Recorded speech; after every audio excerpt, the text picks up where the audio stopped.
monster truck on his human birthing month, birthing week, nearly the birthing day. Perry Von Vicious in all his glory. He's giving double biceps away for free to kick off the stream, folks. In this economy? Can you believe that? Like the man's barefooted live. He's just giving it away. I am in fact barefoot. For the right number of bits, I will ruin all of Twitch. I will show foot. God, I'm not above it. Not above it. Known as the ruiner many times over. Amira Marks, welcome in. Welcome, my friends. Now that everybody is live. Day Without Darkness, welcome.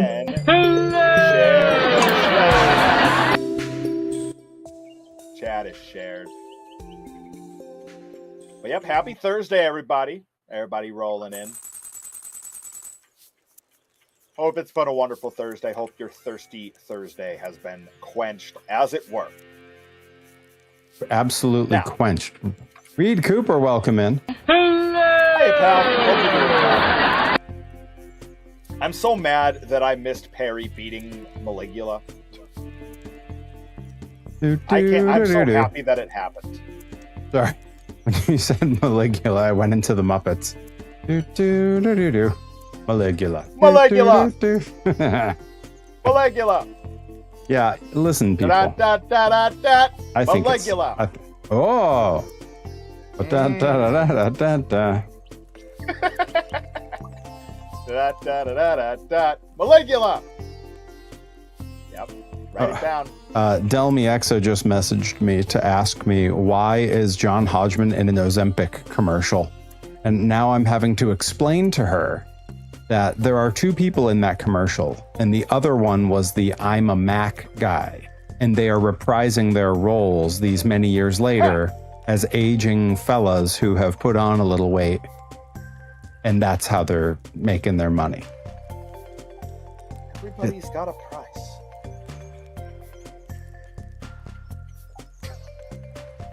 I mean, you know, maybe he's using it. I don't know. For all I know, could be a big fan. Who knows? Reed, I did see that as well. That was an interesting day of the internet. And that's when I decided that's enough internet for today. Yeah, I did not see that. That's...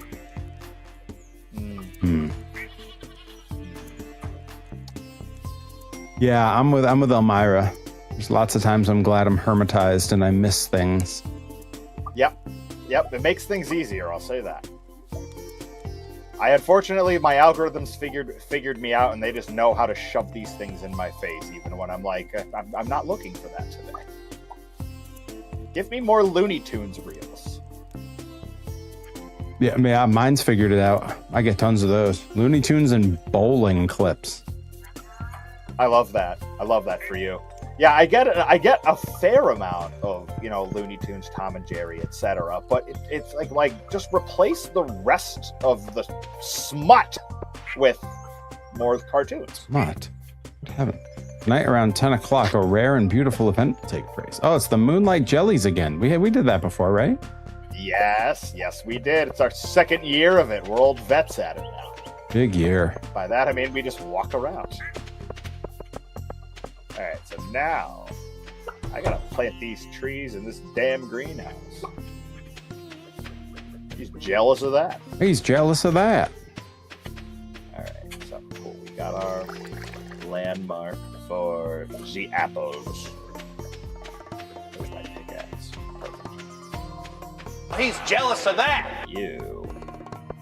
Maybe the most delayed I've ever been on the sound effect thing. You and I both made the joke out loud, and it dawned on me a few minutes later, oh. I just reached up and hit the button with no context and realized that's going to seem weird. If I had a sound effect right now, it'd be Chris Farley going, "Whoops-a-daisy." Gonna get my gear. My buddies, my pals, my amigos. Chosen. We got Adam NX67. Welcome in. Welcome, my friends. Chosen. We did see the Double Fine news. Someone yes. I forget They're who. Independent again. It was Awesome Max, I believe. Yes, it was Awesome Max. Shared it in the Discord. I can only think that that's, I mean, obviously there's going to be some trade-offs in terms of like funding for them because of that, but like, Yep. that's got to be, at least from the creatives on staff, that's got to be heralded as good news, right? Yep. If they're gonna go back to the original kind of design expectations that Double Fine had, in which games took a long time, but they were always, very good, and they had their novelty with them every step of the way. So Microsoft, if anything, as Reed Cooper just said in the chat, Microsoft was kind of just like a quiet backer for them for the most part. Well, that's good. I mean, I'm not surprised that they're dropping some of those studios now because, like, their gaming division is kind of bleeding money at the moment. Yeah. Like, they're not. Yeah, it's a tough time for them right now. Like, they're not the hardware leader, nor do they have, like, the novelty market cornered, because the Switch has the novelty market cornered, and Sony has the better platform for just overall horsepower. Like, I have a PS5. I love that thing. Everything runs smooth as butter on that thing. Nothing hiccups. Who knows? One day I may get a modern gaming system. I think I need to get myself a little bit more,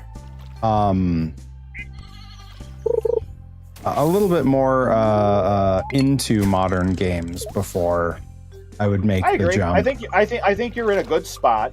I've already got a couple games on my list. I'm like, okay, because like I've somewhat charted what a modern gaming evolution looks like. Mm-hmm. As somebody that's kind of towed that weird gap where, like, I grew up in retro games, but then I kept with it and learned modern games and stuff. Like, if there's anybody that's very comfortable bridging this gap, I'm very comfortable writing a map for you. A gaming cartographer, if you will. It's been very helpful. Yeah, I do think feel like the picks have been pretty good so far. They've been great. I'm a little up in the air after this coming Tuesday when I do the Psychonauts cleanup episode. Even if we don't fully finish everything in Psychonauts on that stream, I'm willing to say like one stream of cleanup makes me feel pretty okay. And I'll like not to even. One stream is probably fine depending on how long you go and how easy it is to find everything, because there's 2 levels to clean up in Psychonauts. It's once you finish the game and you fast travel, it shows you the individual sections of level where there's still stuff that you haven't found, so you don't have to backtrack everything. It's a really condensed, streamlined, efficient way of cleaning up the individual levels. I like that. And then there's the outdoor areas that you'd found and probably just used for the objectives. But then you probably noticed a bunch of cars buzzing around and people to talk to and stuff. So in my mind, it's like 2 more streams, but they're 2 different cleanup streams. One is like all the level cleanup, and then one is like spelunking the forest. And I'd save that for last, because I think that is pure, unadulterated joy, because it's all the family members of Raz giving you side quests and stuff. And you get to find out the extent of what that is. Yeah, I mean, I can be sold on 2 more weeks of it, which is good, because it's going to take me at least that long to figure out what takes that slot on Tuesdays. Like, I had talked for a while about doing like sort of a wild card day where things change, where I'm not always doing the same thing. I'd talked about like, maybe I'm going to pick like a retro game that I play all the way through, like some classic. And then, like, there's a few things you've sent me. Yeah, if there's one theme I'd encourage for whatever it is you choose, play whatever it is from beginning to end. Like, make Tuesday like a long-form gaming where it's going to be week after week. I'm playing this to completion. Yeah, I mean, that's what Monday is too currently, because I've been on Silk Song forever now. And you will for a bit longer. Well, yeah, considering I'm not even halfway through the game and I've been playing it since like, I don't know, what was it, like November or something? October, November? Yeah. It's the best crash course to modern but retro enough gaming. Like, Silk Song felt like a proper, like, we're going to bring you into the modern world. Let's bring you in with a 2D side scroller, so that's a modality you're already very familiar with, but all these modern mechanics mixed in. So it felt like this is a really good place for Perry to start. Yeah, it has felt like a pretty safe first pick. And I say safe, but like but that yeah. undersells what the game is.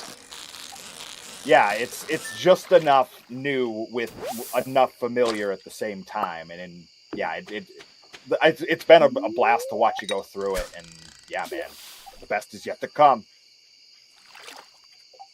Yeah, first light would be very unlikely to be on the stream, just because I have a pretty strict no gun violence games rule. Yeah, like the closest we've even gotten to broaching that topic is the Mass Effect games. For anybody that's played Mass Effect in the chat, you know that can be a shooter. Alternatively, you can play primarily tech and primarily psychic, and by that proxy, never really have to touch the guns at all.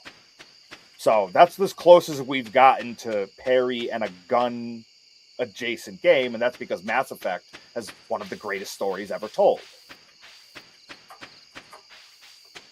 That's where my mind is at with that pitch, folks. So rule for you personally, or just a rule as a whole? I mean, it's my stream, so the two are kind of one and the same.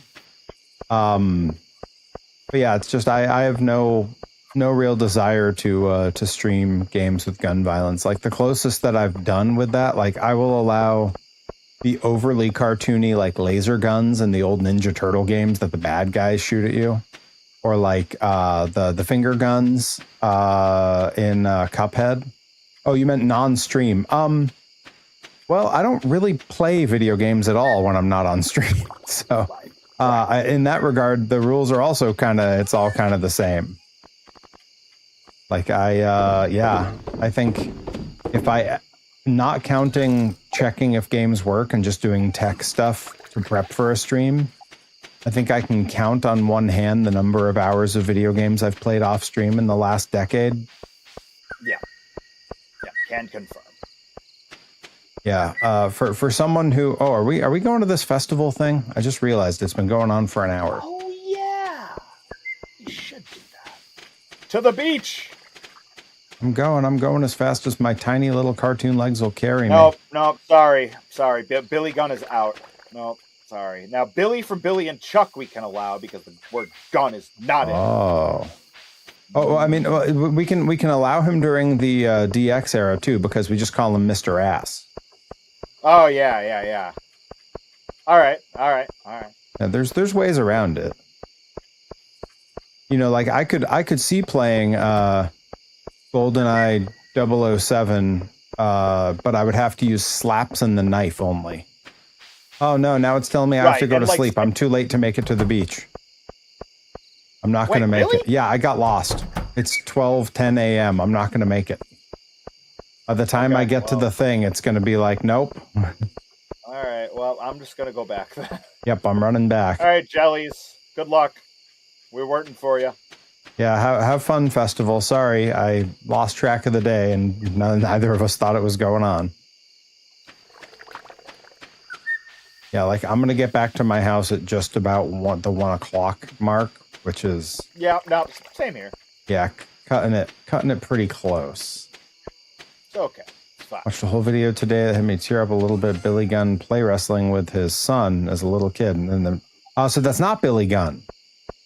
You are actually thinking of a Scotty Too Hottie video. Yeah. I know the one you're talking about because they hit the same spots in the match that they did on the bed. Yep. Yeah, because I believe on the call for that match is Troy Nelson. If not, were you at that one, or is that one you had to sit out, or is that that you solo and Troy was at Rad? No, the Scotty Too Hottie Keegan match was the Portland Expo, and that was me and Troy. Yep, you guys were both there. That's right. Yeah, yeah. There's one match that I think is me and Sam Laterna. I want to say it's the trios match that happens. Yeah, that makes sense. Yeah. So if I don't think I hopped off on that one. If you've seen that exact clip we're talking about with Scotty Too Hottie, the original clip of that match, the commentary is Mr. Johnny Torres here with our friend Troy Nelson. I miss that, man. Whoa, We got to go watch some baseball soon. Definitely fall now. Yes, it is, because it was the last day of summer yesterday. So now I got to kill all these crops that didn't grow. I mean, Billy and his sons, I'm sure, also wrestled when they were kids. I'm sure they did, but they haven't yet had that silly video come out like Scotty Too Hottie did. Cryptid, welcome in. Welcome, my friend. Hiya, pal. Hope you're doing well. Alright, I've scythed everything. Yeah, so, I'm clearing my area at the same time. Perfect. I'm not sure what I'm supposed to do with the area in front of my house. I've never done anything except clear everything out. Well, maybe we can buy you some seeds and put down some sprinklers, and baby, you got a stew going. Oh. I'm gonna run to Walmart and get some. Ooh, hummingbird feeder. You should get a hummingbird feeder. Yes. Those things rule. Dude, I have 2 of them in the backyard, one on either side of the yard, and yeah, they just ping pong back and forth. And then we got like regular bird feeders in between, and we've been getting some new breeds of birds this year. Mm-hmm. And yeah, I understand how the moment somebody turns about 35 is when they really get into bird watching and ornithology and all that, because man, post 35 bird appreciation is through the roof. Yeah, my wife may or may not be out right now taking video, audio, and pictures of the birds in our yard. Bless. So yeah, definitely. And you have a whole different ecosystem. I can't imagine the birds that you get. Oh, it's wild. God. We've definitely had bald eagles land in the backyard. Mm-hmm. Like 3 different species of hawk back there. Oh, hell yeah. Yeah, hawk and animal, that's so sick. Mike Hegstrom back there just flying around. Listen to the call of the hawk. Yeah, that's the one, Elmira. Wow. That's the one. Hell yeah. Yep, yeah. The bird flies over. Wow. Wow. Oh, listen to the majestic call of the hawk now. Well. Alright, what are we gonna... Maybe we plant grapes and Perry's. Outside of Perry's. Ah, yes, Perry's Vineyards. Wait! It's the first. What do you say we get 8 of these? Yeah, 8's good. 8's good. And we start up Perry's pumpkins. Oh, yeah, probably in a pumpkin patch.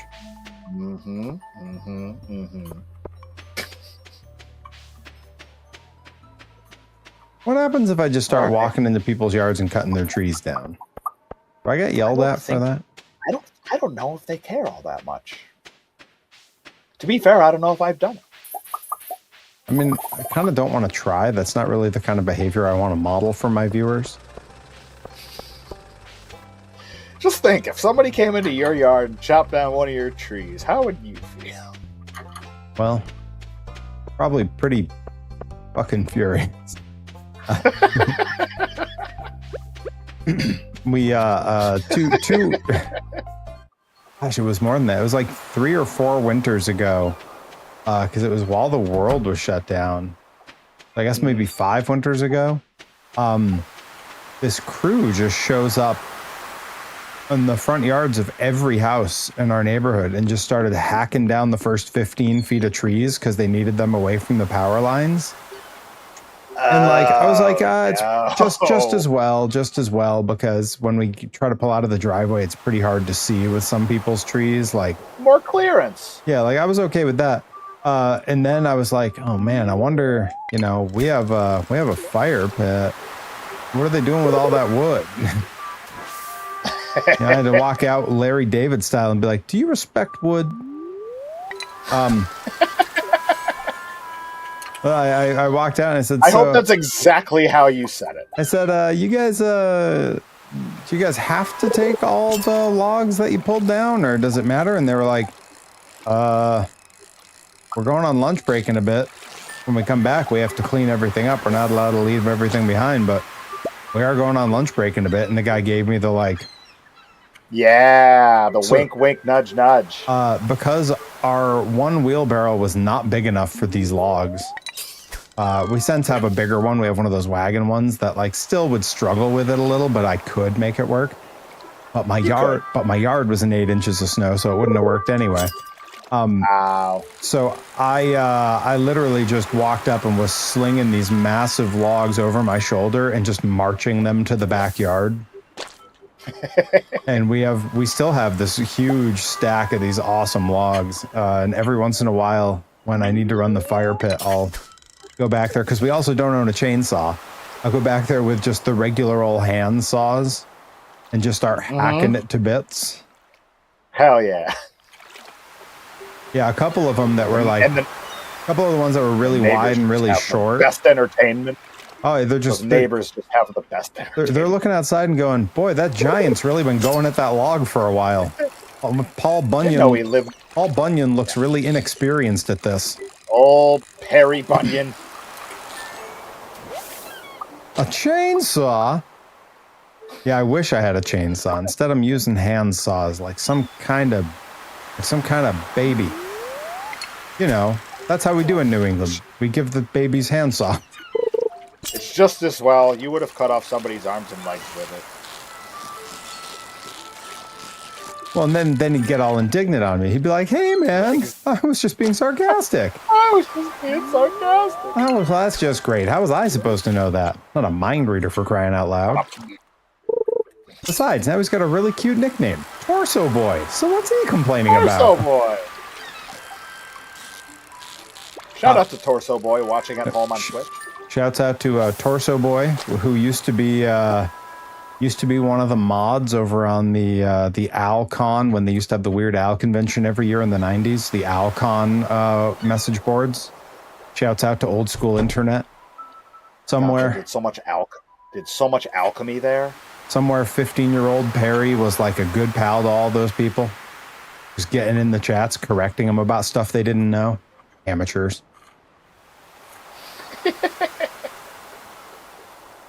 Old amateur hour. Folks, I am a mere 12 days? Can that be right? I'm a mere 12 days away. No, it's less than that. Oh my god, it's less than that. Nine days? I'm a mere nine days away. I'm seeing Weird Al Yankovic and Puddle's Pity Party at the Boston Garden. Folks, huge stretch goal. I'm just going to say it now. If we somehow on Saturday blow like $150 past, no, $100 will do it. If we blow $100 past the proposed goal that'll be up there on Saturday, then on the 21st, next Tuesday, I will take Delmy to her first ever Weird Al concert at Tanglewood. Come on, guys, it's my birthday.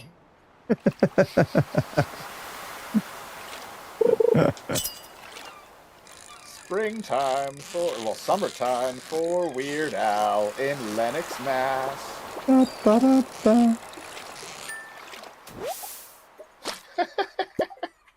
Shot out of a cannon, folks. That's what you can expect on these streams. Folks, this is like your cannons, don't ya? This is reminder number 1 that this Saturday we will be live starting at 8:30 a.m. for some pre-show shenanigans for the all-day stream, the Perry birthday stream, as I turn in age, and 35. Don't look a day over 42. Yeah. Don't read into that. Yeah, don't think about it too hard. It's not important. Blood will shoot out your nose. But we will be live from 9 a.m. to 9 p.m. here on twitch.tv/Perry Von Vicious. And I'll be doing 2000s wrestling game roulette. Have a spinner wheel all set up, ready to go. Each game is, what I've decided is each game is guaranteed to get 30 minutes. And that 30 minutes is only if I really turn out to hate that game. A downside guarantee of 30 minutes. Yeah, but more than likely when we hit that 30 minutes, because most of the games seem good. When we hit that 30-minute mark, I'm probably just going to say, nah, this one gets the hour.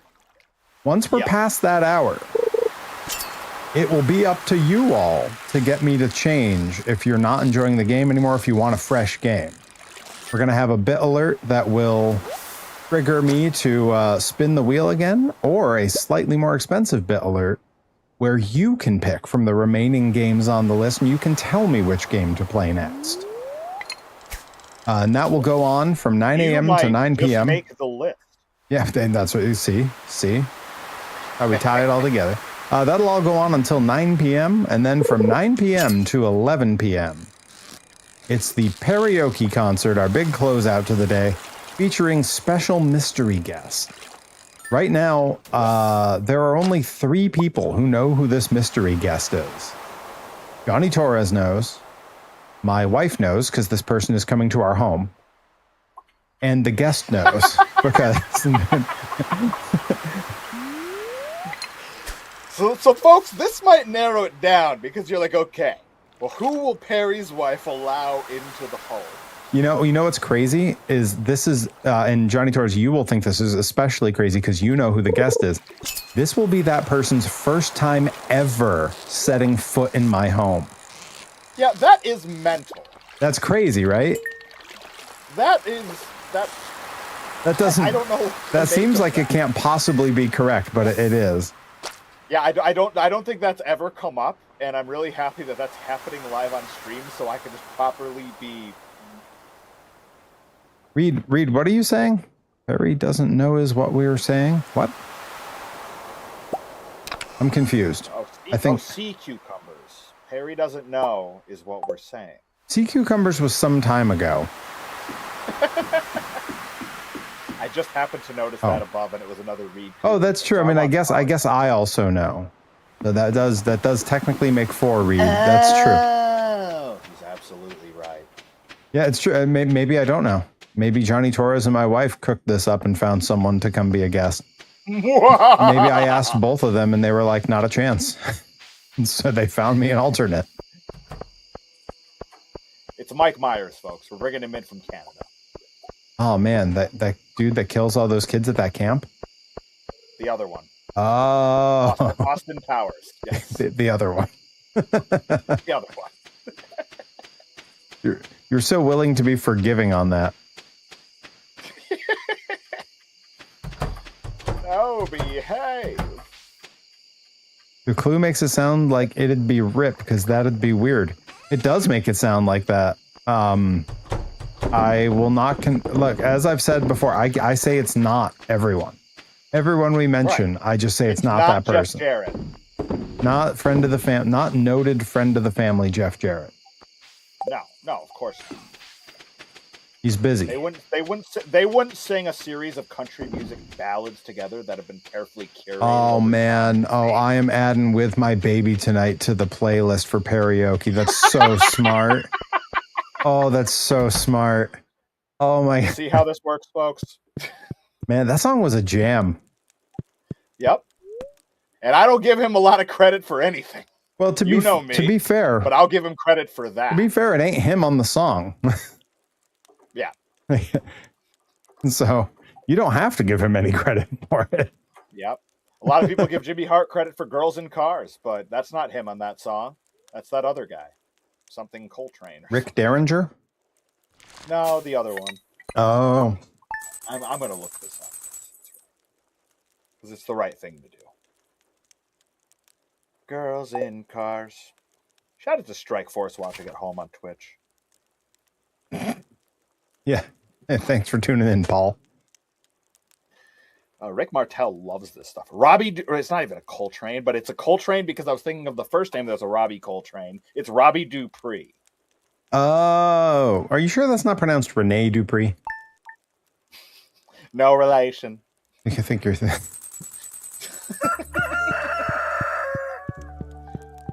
Oh, new music going. Oh, look at They this. chill You, it you out built for a bunch fall. of stuff out in the yard. Cool. Yeah, I put up a bunch of sprinklers and started up Perry's pumpkins and got some grapes and a sunflower. Now, how do we make a garden here so that it gets the colors and looks like the Mickey Mouse garden in front of the front gates of Disneyland? How do we do that? There are, and I don't know if the colors will. Well, hold on. I'm gonna have to dip back to the shop and see how serious I can make this for you. Because I think it's possible. I just need to see what kind of plants are available and what kind of color scheme we can make. But we can do it. And to Reed Cooper, I mean, it depends on who you're talking about. I think fans don't realize that, but I think people in the wrestling industry definitely know that relationship. Yeah, the Armstrongs, and there's a reason that, like, even though Cody's talking about his own, there's also more than one royal family. Right? Yeah, there's like There's several. a whole lot of them. There's a whole lot of them. Yeah. The Armstrongs are in that conversation. Say the Armstrongs, the Harts. Yep. You know, Maya Vias. yeah, that's right. The that whole Anoa. tree. Yeah, the Anoa family for sure. I mean, that's obviously who he like. I assume that's who his royal family line is mostly a dig at these days. Like that's who you would mostly attribute it to. Hearts could be up there, but there's not a heart in the driver's seat right now outside of Natty and Dungeon 2.0 and etc. Yeah. Well, I mean, like McMahon, but like depending on how you view who is and isn't a McMahon, they're mostly out of it too. Like, right, they'll forever be synonymous with, you know, Shane taking giant bumps off the stage and Stephanie having a bit of a women's championship run, and she was constantly in the picture, whether it be as an authority figure or as an actual wrestler. Like, she's got her tenure. Yep. They all have their tenure in that regard. But yeah, no, then in terms of out of the ring real life legacy, how does that translate? That's up to you to decide, because everybody is a little different about it. And then you also think like the Von Erichs. Now you can argue the Gunn family because his kids are in there. Yep. No, you're seeing more and more second generations coming into play. That this number is just going to keep going up. Yeah, there's a few of them that like, man, like they rolled in. It seemed like they were going to be a big deal, and then they disappeared. Specifically, Kurt Hennig's kid. Like, I know he's on hard times now, but like, man, that was one when I saw some of his early stuff down in FCW. I was like, oh, this kid could do something. Powerful upside. I wholeheartedly agree. Nika Beans, welcome in. Hello! Hi, pal. Hope you're doing well. Yep. Oh, I mean, even like the because now we can also consider the Wyndham and Rotunda families both part of that for sure. Yeah, because Steiners. I mean, that presence jumped up real quick. Yeah, Steiners for sure now. Yeah, the Guerreros. There was a chance for DiBiase, and that went the way it did. But there's been there was a chance for Cody Hall. NXT has a legacy stable now, huh? I had no idea. I haven't. Again, I'm so out of touch with the product. I feel bad because like I have a lot of friends there, and I like would love to keep up with what they're doing, but yeah, it's so case by case for me. Like, I followed NXT when Casanova Carmelo was doing his thing down there, and then I'll read the results of what he's doing, and outside of that, nothing else terribly like registers. Yeah, that makes sense. I hear Daniel Bryan in my head. Fickle! I'm Fickle. like, well, that's always been me, though, ain't it? But yeah, Reed, I think the difference is I don't watch and I don't keep up. Yeah. Like that's... so I get the off. occasional... I get Instagram stuff across mine every now and then, and I will read, like, The Torch or something like that. Well, for one thing, they don't target me with ads, so that's one reason why I'm happy to read them, because I won't see them on my algorithm. I have to go to them independently, which is nice. It feels like how it used to be. Feels like the old days. It feels like the old days. How are the trees? Let's see. They look great. Okay. So we were you were about to explain to me whether we would be able to grow a garden patch that looks like the Mickey Mouse garden in front of Disneyland. Yes, I gotta go look at the flower selection. We might be able to do it in the greenhouse, because that would require like multiple seasonal flowers, and we in the greenhouse is season agnostic. So let's see what we got over here, and if they don't tell me what color it is, I can look the bloody thing up, because Stardew Valley's community is incredible with keeping up with the wiki. Nerds. Shout out to all the wiki editors watching at home on Twitch that are now tuning off because they've been called nerds. No way. Shout out to the nerds. Nerds deserve shout outs. Let's hear it for the nerds. I love that song. Exactly. Exactly. Okay. So, yeah, you're not telling me anything. So, consult the Book of Armaments. 2 flowers available. And it says it's like a random color. I don't like that. I need to be able to know what color it is. Otherwise, the garden won't work. It's well, true. it'll work. But not the way we want it to. Stages. Those mostly just look like a general pink. What do you mean this random color business? Yeah, it's a fairy rose. Okay, so yeah, that is a pink. So there are pinks and purples right now, and the yellow sunflower seeds. Ah. So this season, that's all we have access to. What colors do I'm assuming you need probably poppies if you need red and white for Mickey. Pulling up an image here to reference. Perfect. We're working on it, folks. Santino's kid, Pillman, and Dempsey. Bobby Dempsey? Bobby Dempsey's in NXT. Let's go. Oh, what's old is new again. Bless. Oh no, it might be Regal's. Regal's kid is also Dempsey. Yeah, that's Dempsey Regal? That's a terrible name. Never catch on. Yeah, no, I don't like it either. Wait, no. good Are rib you on, saying like, Bobby Dempsey is having Regal's two kid? No. Derek Dempsey might be Regal's kid. Shout out to Derek Dempsey watching at home on Twitch. Derek. Bobby Dempsey too. And Tank Tolland. Ah, yes. Owner of Toland House Cookies. God, right? I'm a neighbor to his whole town, Tolland, Connecticut. Yes. There's no way that Bobby Dempsey is older than William Regal. I think there's a couple of decades difference there in Bobby's favor.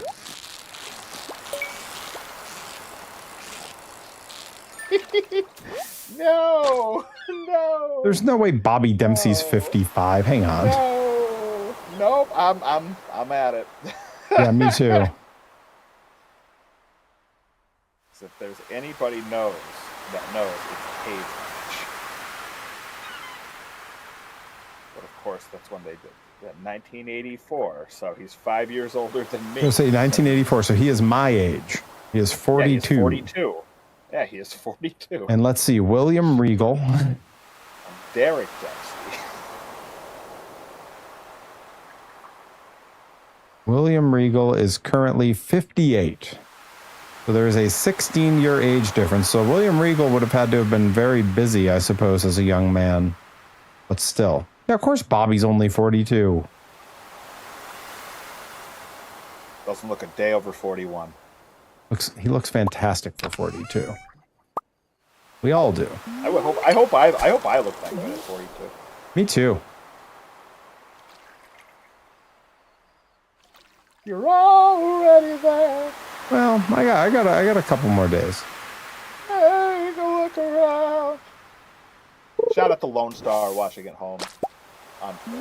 Ah, yes, Lone Star Runner. I mean, that could be any way you want. That could be any old cowpoke. Hey, Marzipan.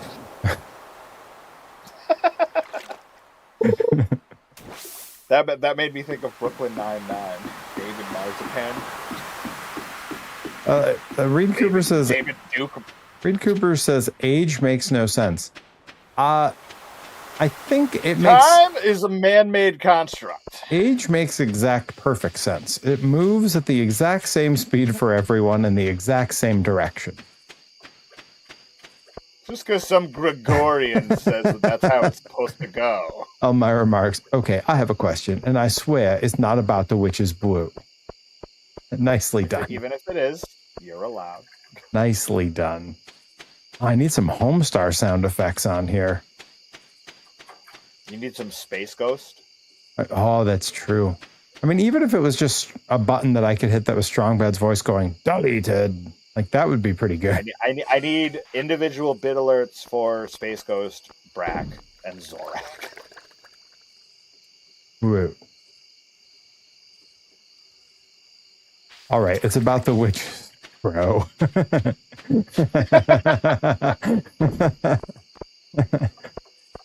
Well done. Bravo.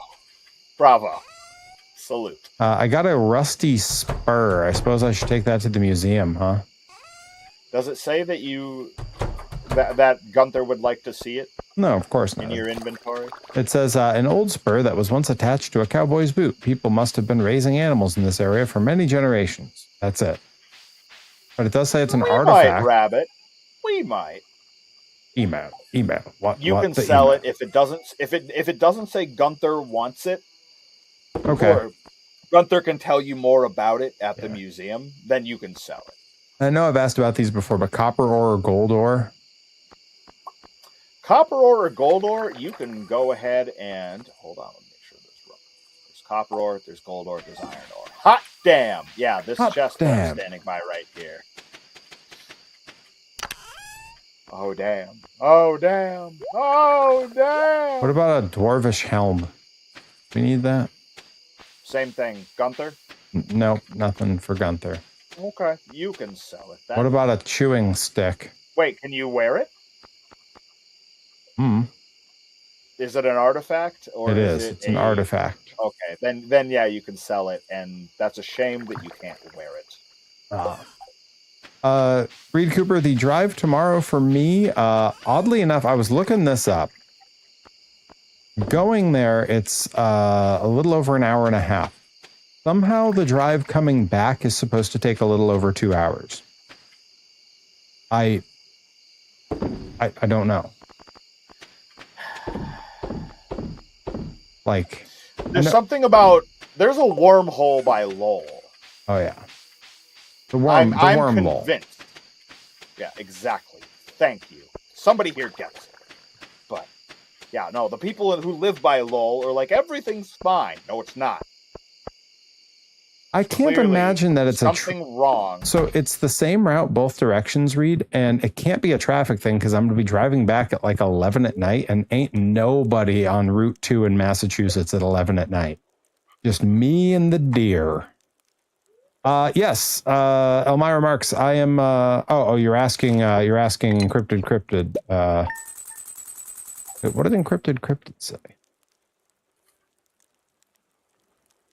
Everybody is chaotic. You know, life is chaos. Who's going to chaotic? That is the question. No, it doesn't seem to be a roadwork thing either. As far as I can tell. They're going to shut down the entire pike and all of Route 2, every way that you could possibly go home. Okay, well, then all day stream's off, guy. Sorry, Torres. I'm going to have to just do a variety stream instead one day. Yeah, it's just going to be Sunday as an all-day stream somehow instead, and then you'll mix it in with a care segment. Too much. Yep. $5 for every year of my life. No, I think it's just one of those things where for some reason coming home is going to take longer. And what really sucks is I'm taking Route 2 on the way home. There are no stops on Route 2. Like, No. so I need to find food before I leave that town, or else I'm just starving the whole way home. I used to call it the Too Bad Highway, and now ever since Southpaw Regional Wrestling, it is the Chad Too Bad Highway in my head. Route Chad Because Too Bad. do you want to stop somewhere? Too bad. Do you need gas? Too bad. Do you need food? Too bad. Guys, alert 102. If someone wants to cheer 102 bits, that'll set off the Chad Too Bad alert.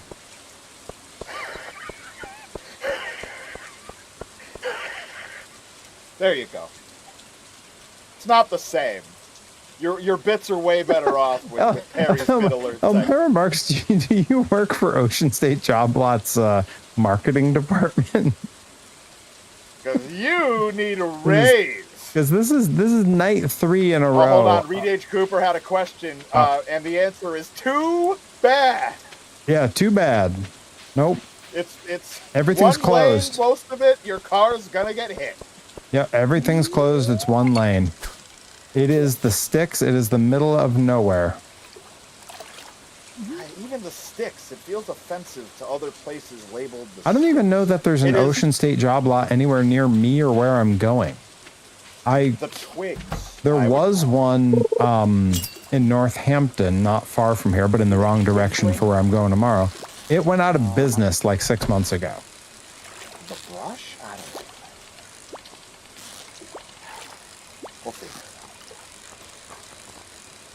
out. I have an Ocean State Job Lot about a town over from me. I rather enjoy what they carry. They have various flavors from the Peanut Butter Company. Real ones know about the Peanut Butter Company. And, yeah, I'll frequent my Ocean State Job Lot when I am feeling a new varietal of peanut butter. Da, da, da, da, da. Don't worry, Perry. Next time we're on a road trip, we'll bring you to an Ocean State Job Lot. Like, I've been to them before. I just, Well, it seems like you're due. I guess. I don't know. It's fine. Guys, this episode brought to you by Ocean State Job Lot. Promotional consideration. We brought paid Perry for to by an the LL following. Bean, and he had a blast. No, not Gardner. Northampton, Elmira Marks. Gardner is like almost an hour from me. This is the thing about living in the middle of frickin' nowhere. You live by one of the live music capitals of Western Massachusetts. Which one? Well, I mean, the Gin Blossoms are playing near you soon. Oh, the treehouse.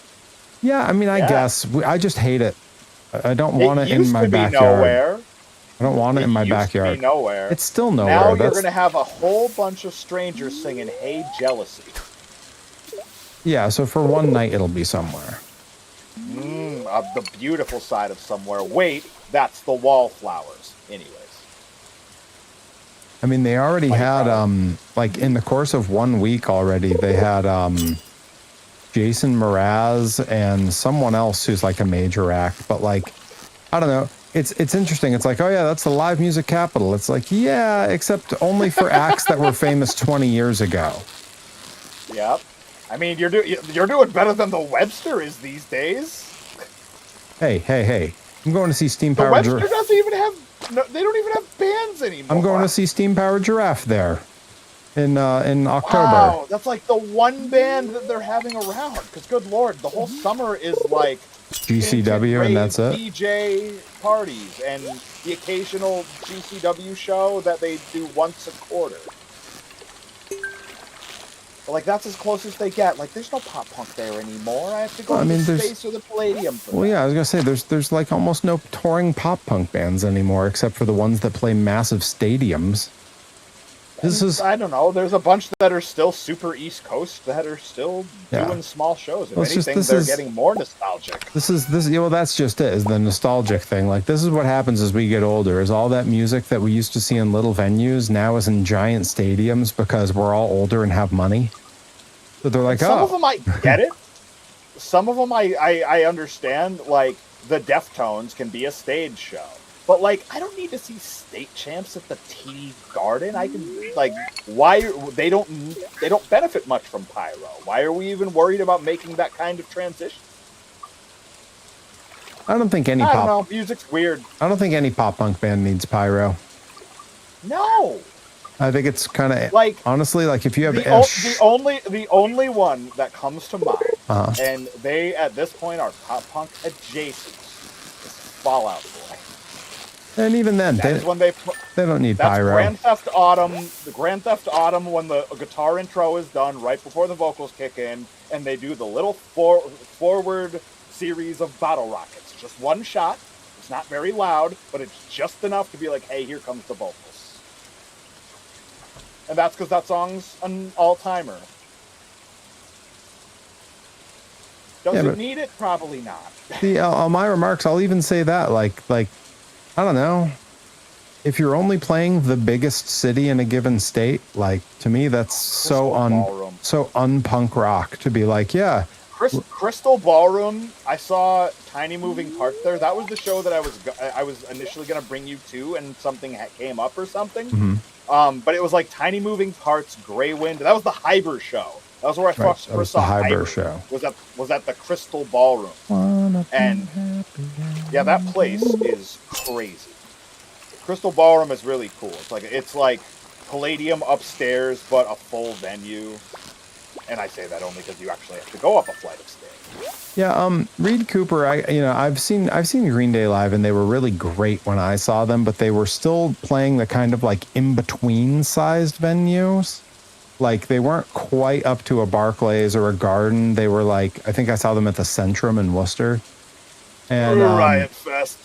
Yeah, like the outdoors is different. Outdoors will always just feel like Warped Tour.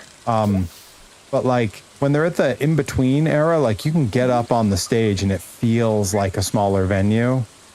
To me, like, I don't know, for me, just punk rock doesn't work in a giant venue. It just doesn't work. It doesn't feel right. The energy is lost. Like you're so distant from the show. It doesn't jam the same way. To me, it's a little... Like when we went to the casino show to see Dropkick Murphys, the Menzingers, and Teenage Bottle Rocket. Yeah. Dropkick Murphys were the ones that felt the most at home on a larger, higher production value stage. Like, I enjoyed the Menzingers, and I enjoyed Teenage Bottle Rocket, but yeah, some of the luster, I would say, I guess is the way to put it, it just wasn't the same. Yeah, like, I've seen Dropkick at Pearl Street, and I've seen them at that massive arena at Mohegan, and to compare the two is night and day. The small venue is way better. You feel the energy. Yeah, the Menzingers is the same way.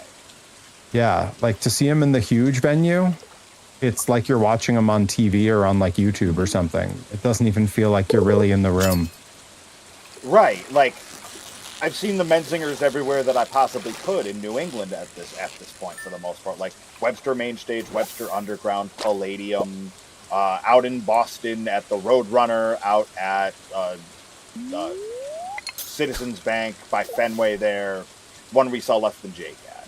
House of Blues. To Elmira Marx's response there, yeah, Teenage Bottle Rocket made, like, I wasn't really familiar with them at all before we saw them on that show. Oh, hell yeah. That's awesome. Made me instant fans. They're great. They're friggin' great. I'm pretty sure where I first heard them was one of the backyard wrestling games. I'm pretty sure it was Skate or Die is in one of those games. Oh, well, we're going to find out on Saturday. If the wheel cooperates. Damn you, fates. I mean, or if someone pops a bit alert and they decide to choose we're playing one of those games, then we'll know. I mean, a direct trip to Biddy City. You turn the right alley in that city, you can get just about anywhere. You know, that's how we do it. I think what I've realized just from like experience going to different size venues for different types of shows is like, to me, the three things that do not work in giant venues for me are magic, comedy, and punk rock. Once you break the like 500 person room feel, I just have no use for it. It doesn't feel right. Okay, that threshold definitely puts that into perspective a bit more. Yeah. Like it's and there's a little wiggle room on that. Yeah, in each of these, it feels like there's a couple, like it feels like a food pyramid of exceptions. Like there's like a 3% that could probably that seem like they kill from their live specials, whether it be on the comedy side, your Robin Williams, your current day Adam Sandlers, where it seems like they could entertain a room of any given size with the same act. And then music has a couple of those to some extent. Maybe not so much in the punk region. Well, Green Day, I feel like can entertain a room of any size now because they have such a breadth. Well, and honestly, like they don't going to their show doesn't feel like a punk show though. It's a pop show. It's a variety show. Yeah. So like that's it, they've evolved to make their show different enough that it size of a venue doesn't matter. They're very similar to the Foo Fighters in that regard, in that they have a series of interactive elements that are very similar to one another. They both like to bring a fan up on stage and have them play an instrument for a given song. To be fair, they were doing that long before the Foo Fighters. They were doing that in the mid-90s before the Foo Fighters had like really solidified. Right. So like, but generally speaking, just in terms of the two of the last Riot Fest headliners I've seen within the past couple of years, and similarities. Just I guess I'm just talking about like current era. Oh, okay. But no, okay. I hear you there. Yeah. But Green Day forever has been one of the more interactive bands. And in fact, probably turned it around for the rest of the scene. For sure. The one that I really like. Unless you're like a musical comedy act, then I really don't. The comedy thing I have a hard time budging on. I can see it. Because I went to, there was that brief period where stand-up had become like kind of an it thing again in like the 2012, 2013. When Funny People came out? Yeah. To be fair. That to me had a bunch of people that I knew from the movie theater I worked at when Funny People came out that were like, I just did my first open mic last night at Insert Comedy Club, 2 towns away. What really sucked is they never did it again. I had been doing stand-up for about a year when that happened, so I feel like a lot of people must have thought I was a bandwagoner or something, but like I had started before that. Right. Oh no, and I mean, granted, I knew you before that. Yeah. But the aspirations were always there. Yeah. It didn't surprise me at all because that's what I thought the whole move to, like, obviously you moved back and we, built out that context about the move to California. Yeah. But initially I was like, Perry's following in the footsteps of my buddy Mike, who moved out to California solely to get a job with Jim Henson Productions. Oh, it was on the list. Right. But I thought that was like the only reason was like, Perry is like, I'm going out there and I'm going to be a Muppet or I'm going to be nothing, damn it. Am I a man or am I a Muppet? It was interesting because right around that time they had that one big amphitheater tour that was stand-up comedy where there was a bunch of like the smaller acts like Pete Holmes and he's a huge name now, the Australian guy with the really famous bit about gun control. Jim Jeffries.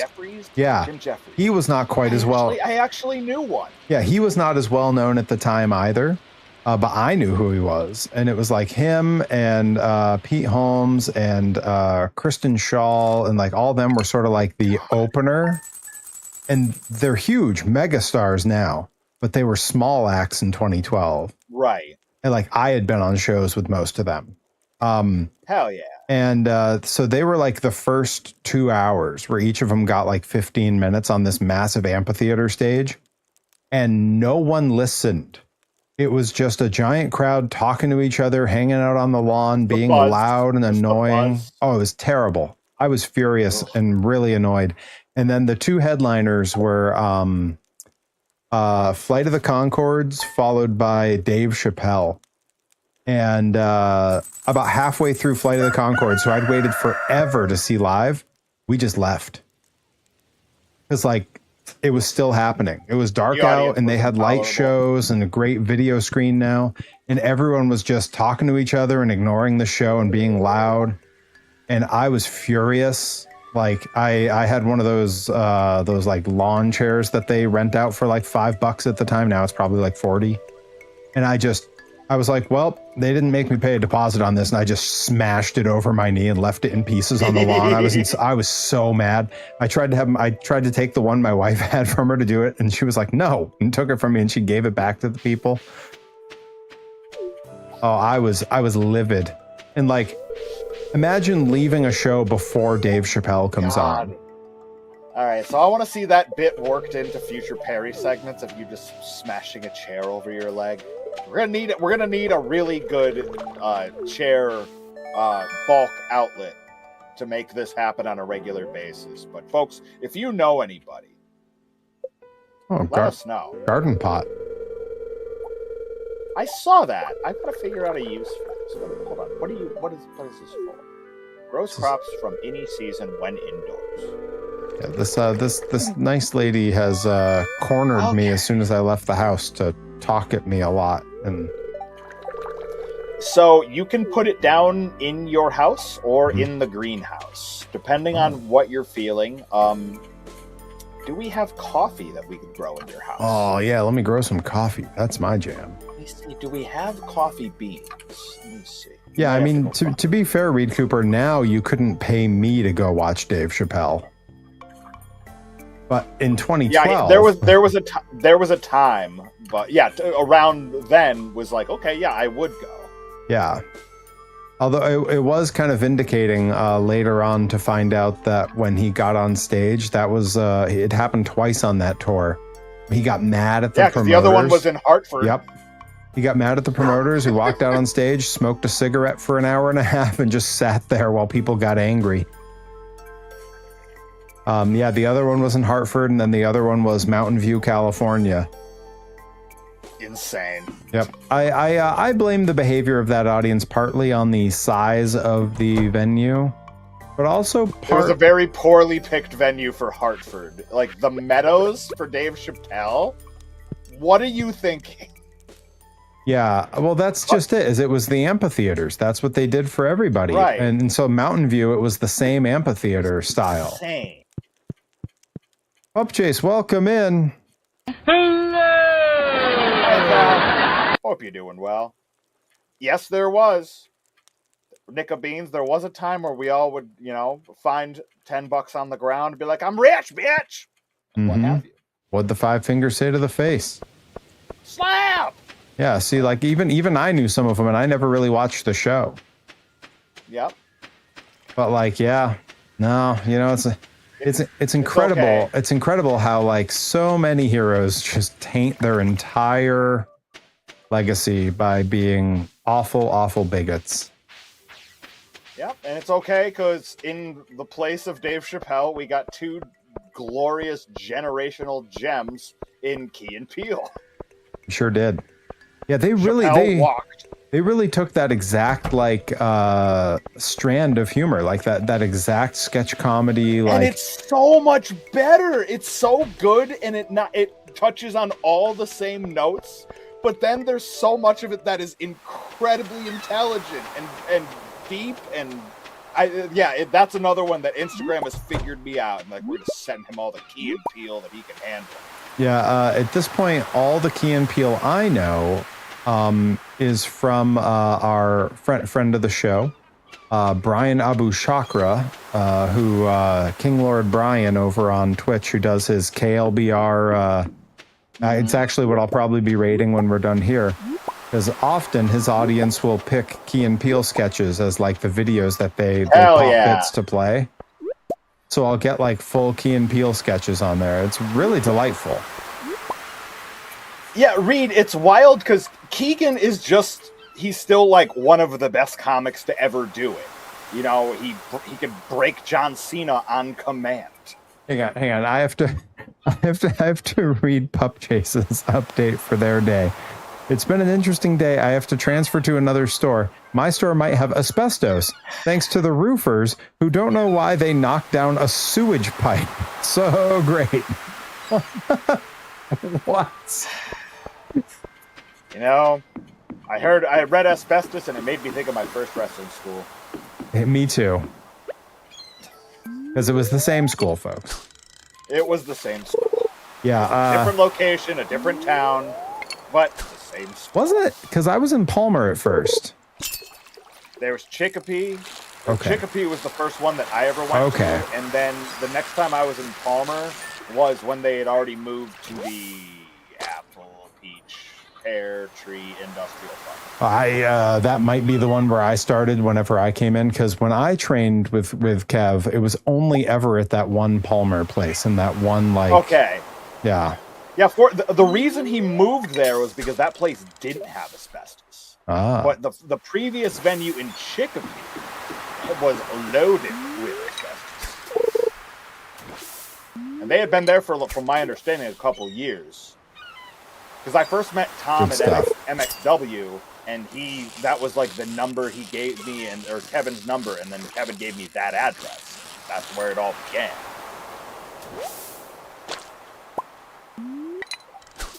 Yeah, I remember when I first showed up there. Shout out to Aaron Morrison watching at home on Twitch. Yep, shout out to the Star Maker watching at home on Twitch.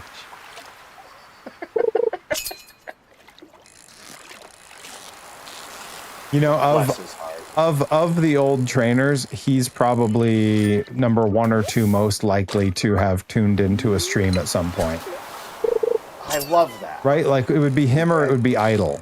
That's I like to think they both tune in from like an untitled band practice, and they're both just noodling away on their respective instruments. There is no way that band still exists. There is no way. You just gotta believe. It's true. No one can prove they don't. Go ahead and look up Untitled the band. Go ahead. Yeah, I'm sure it'll only give you one result.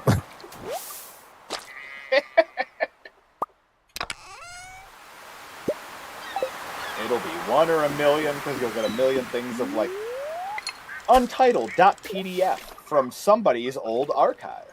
Yeah, from someone's band. Woof. Mm-hmm. I'll be seeing Leo Rush. What's that? Next Friday at Limitless Wrestling. Yep, about. I was gonna say about 8 days. You'll be seeing Leo Rush. He'll be back. Hopefully, it won't rain. Is that an outdoor show? No. It's just everywhere Leo Rush goes, it might rain. Oh, see, I haven't been watching the program, but as soon as you said that, I was like, right, the umbrella. I got to sprinkle in so much of that bit when I called him versus him and Ken Broadway at House of Glory last time around in New York City. Yeah, he came through and was doing the shtick, and bless. Did I just see that Ken Broadway retired? Yeah, he hung him up. That's a real shame. I liked Ken Broadway. He did the right thing for himself. Like, he's freshly engaged. He's still young enough in this where, like, he's got a whole nother stage of his life to engage with. Yeah. Like, he's gonna, start a family, and he was really happy out in St. Louis, even though he was, like, pondering a move back to New York City for wrestling. I think he's a stay out in the Midwest and just start things up properly. But couldn't have asked for it to happen to a nicer guy. Yeah, Pup Chase. Yeah, Leo's Pride gear was sick. It was really good gear. The umbrella, the Pride umbrella that he's been spinning around. Now he's gone all in on every aspect of it. I'm not surprised. That dude has always been 0 to 100. The only way that I knew that had happened was because I saw Charles Mason's very outside of character post about Ken Broadway. Yep. Charles Mason does a really good job of, like, people know exactly when he's dialed in and when he's shooting from the hip, so to speak. Yeah, one of the best in the game today. Can't say enough. Shout out to Charles Mason watching at home on Twitch. Yep, I would never want to say it too much publicly because I do think it encroaches on the character a little bit. but truly one of the sweethearts of pro wrestling. I mean, he's somebody that, like, you don't even have to put the disclaimer out, and you can just speak, broadly and truthfully about the effort that he puts forth in every aspect of the game. And, you don't never have to put a disclaimer on it because everybody can see it. The effort radiates every minute that he's on camera and every minute that somebody else behind the curtain is around him. The care for the craft is so evident. What do you think? Is it going to take me to straighten out him, Andy Brown, and CPA? Am I going to have to be the one? I mean, other people have said that, and then they've either not been seen or they've joined up. So, I mean, just write that down and make sure that you know. I mean, they do have championships. You've wandered down and the dark paths before. Yeah, I'm not afraid of the dark. Kids are scared of the dark. Kids are scared of the park and the dark. A cassette tape labeled the cassette tape labeled "Bad Guys Saying They'll Kill Me." Just the best handwriting. Fodder bundle. All right, we're gonna cash in our apples. How do you like them apples? All right, did it. Hell yes. I just need a pomegranate, and we're made, Perry. Made. So that's read. That's at Blitzkrieg, not at Limitless. And yeah. The crew currently is Mason, Andy Brown, and CPA. You will be seeing Charles Mason again soon at Limitless, though. Well, let's friggin' hope so. Yeah, no, I believe it. I believe he's on the thing at Westbrook. Oh, good. But yeah, former Vacation Land Cup finalist. He's got an open ticket whenever he wants to come back.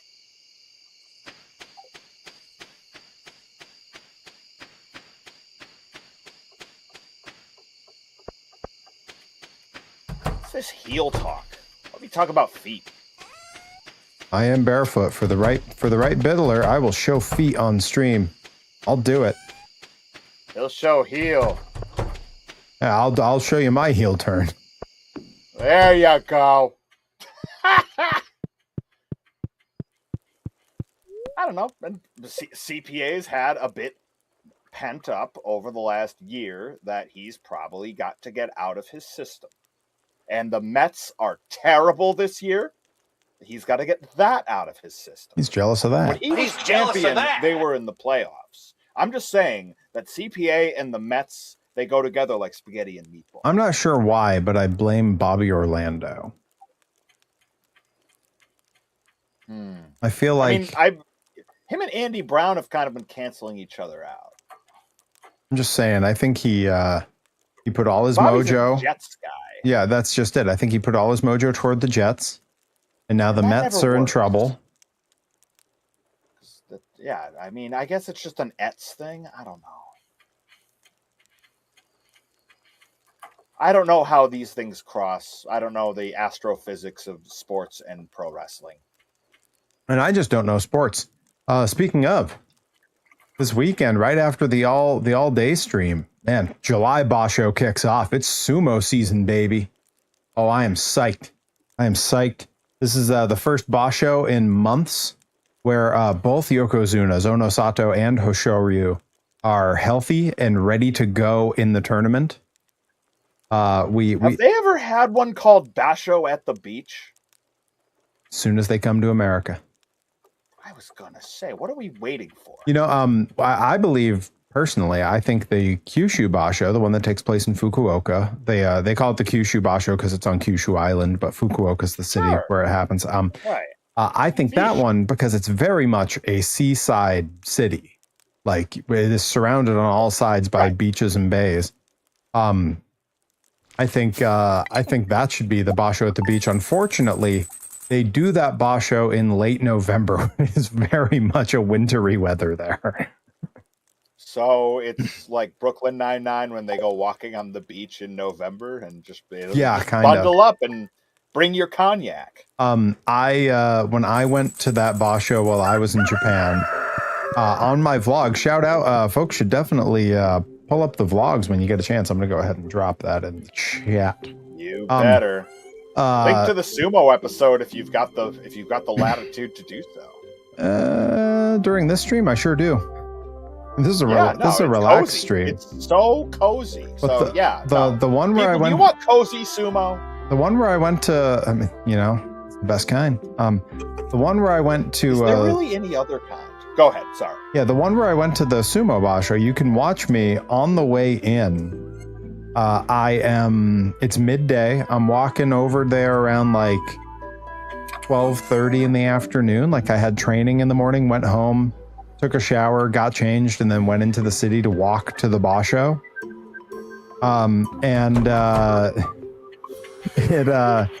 It was really nice weather when I was going. And I'm in like a light hoodie that seems maybe a little too warm for me. And then when it got out at 11:15 at night and I'm walking home, I'm doing like the post like, hey, here's how it went kind of thing. I am fighting the shivers so bad because it is so cold. And I am not dressed properly for it. So that's a fun bit to watch. It is. Yeah, there it is. Truthfully, you like sumo? Yep. Yeah, truthfully, it's one of my favorite vlogs from while I was in Japan. I had a really, really good time at that, and I wish I could have filmed a little bit more.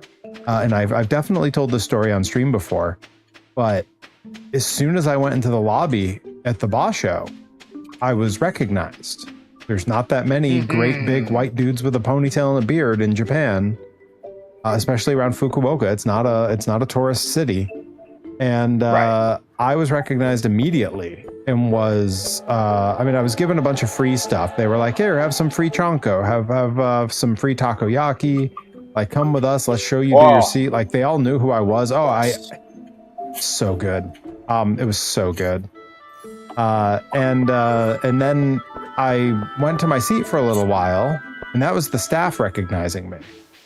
Went to my seat for a bit, and I was like, I'm gonna walk back out and see about like some souvenirs and stuff. Like I didn't get a chance to look at the merch tables, and I couldn't walk more than like maybe 2 minutes through the lobby, and it was a huge lobby. I couldn't go more than 2 minutes without some voice coming across, Petty-san, and like someone come running over. You should bro, picture, and they would want pictures with me. And then there was a line form, and I was like, I'm never getting back in. And finally, the next round started, and it was the second tier of sumo. Yeah, they do like the tier system like in soccer. So it was the second tier, and I was like, okay. They do collision, that they do dynamite, that that's right. Honor. That's right. Exactly. I was like, I don't want to miss this because I feel like this and the top tier are the two that I want to see. But this is my only chance to not be bothered while I look at the merch. So I wandered around for about a third of that section and picked up a few things, and then went back out and like got recognized in my seat during the main event stuff. Like hell yeah. Which was, it was really cool, but I was like, I really don't want to be drawing attention here. Like, it did slow me down on filming a little. I mean, that's could be even more of a reason to be like, I want to be in one. Hey, everybody, throw it up. Yeah. All right, everybody, wolf pack. Yeah. All right, everybody, HBK and Triple H. Yeah. Right, yeah, no, you could have made a whole legion of people do whatever you wanted. My very own Legion of Doom. Ooh, what's that? Your very own tiny town, yes. I just got some orpiment. Excuse me? Yeah, that's what I said. It's, they cracked open a geode and it's called orpiment. Huh. I'm looking at it now. Does it? Yeah. I mean, the question I'm going to ask is, does Gunther want it? Okay. Despite its high toxicity.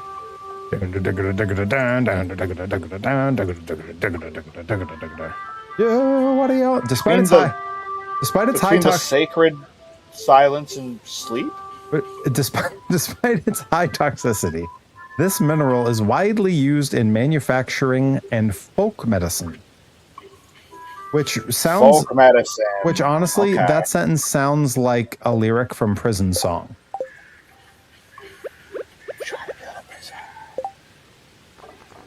Despite its high toxicity, of minerals widely used in manufacturing and folk medicine. Used in Twitch streams around the world. Shout out to Serge Tonki on watching at home on Twitch. You know what? Shout out to Derek Malakian. I can't say his last name. You got it. Malakian, You got it. also watching He at home knows on what you Twitch. They have a He they have, knows what you mean.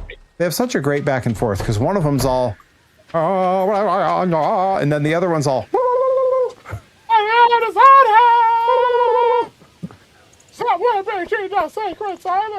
Yeah, one of them sounds a little bit like a heavy metal version of the B-52s, and Rock Lobster, and then the Rock Lobster. And then the other one sounds like a bird call. Yeah. Speaking of, Adam and that only gets more evident throughout the rest of the record. Speaking of, shouts out Adam NX67 who definitely bought a hummingbird feeder. Yeah, let the hummers come. Wait, hang on, I have a song for that. Okay, had a little La Vida Loca I had to trigger. Welcome, New York City. That has been a favorite new addition to the soundboard ever since I put in just that. Martin really has that effect on it. That little horn trill. It's just bam, bam, bam, bam, bam, bam, bam. Perfect. The rest of the record, Perry, you gotta do the playlist Instagram story treatment and just do the whole record, and you'll be like, I've had an awakening. It's gonna have to wait till Sunday. That's the next day. I've got time to do weights. Sunday wears you out. Lifting some heavy weights. Come on. Have a great time. Bye. You know, all that fishing I just did, and it pulled in a 9-inch anchovy. What the hell? You'll be able to walk back just fine with that. I walk around with 9 inches all. It was right there. 9-inch rails, an old Perry Resner. Yep. Good. 9-inch rails. Good heavens. You got it. Good heavens. Yep. You're welcome, folks. I'm waiting for Nickabeans to admonish me in the chat. Nickabeans monocle pops out. Shout out to Nickabeans' monocle watching at home on Twitch. Who watches the watchers, you know? That's Nickabeans' monocle, Adam NX67's birdseed. We've got a lot of passive viewers. passive. I mean, I don't know how active the birdseed is until it's in the feeder. Or in the bird. Fair. The bird is the word. Oh, that's the word. Well, Perry, everybody knows about the word. Oh, what? Everybody's heard?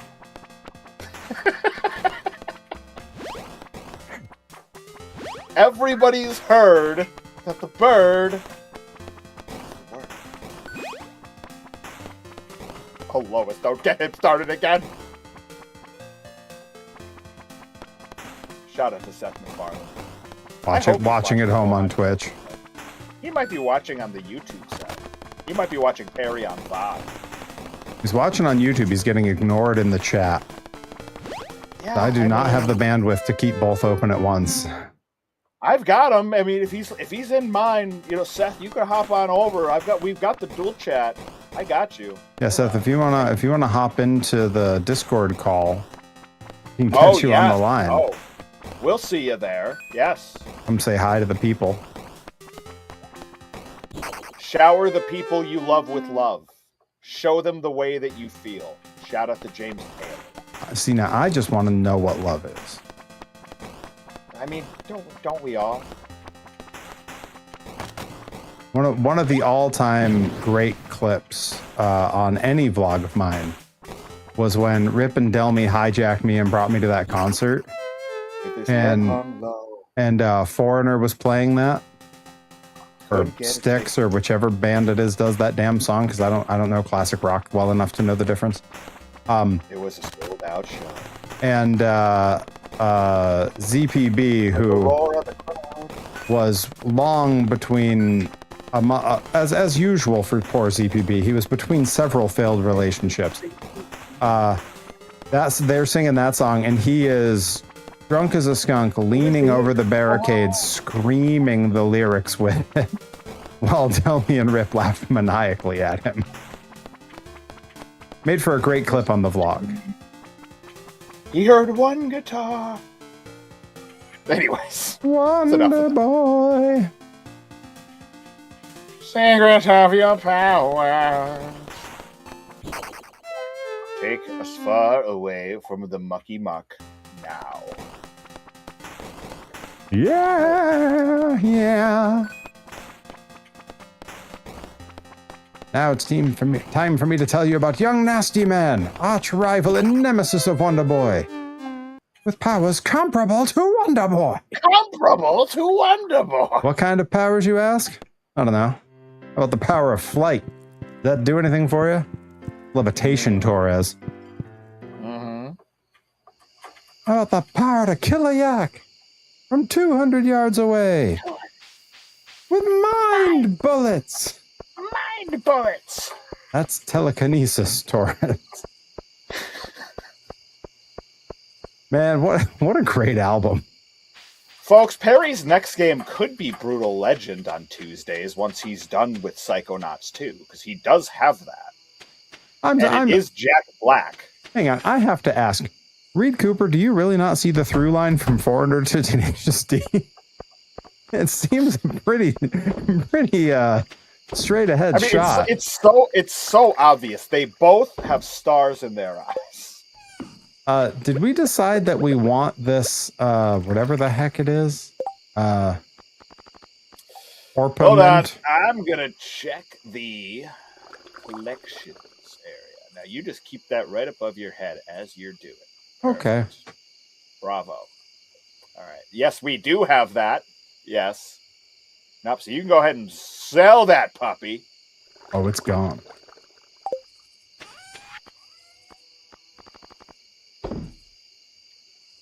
Interesting. I wonder. It's 12 o'clock. We can go over that tomorrow. You got to upgrade. What's your axe at right now? What kind of axe do you have? No idea. A copper or steel, or just a regular old axe? I think it's a copper axe, I think. Okay. Let's see what we got for copper bars. We're going to need more. We can make more. We have the technology. So, we're going to get you a steel axe at some point. Preferably by the end of this stream.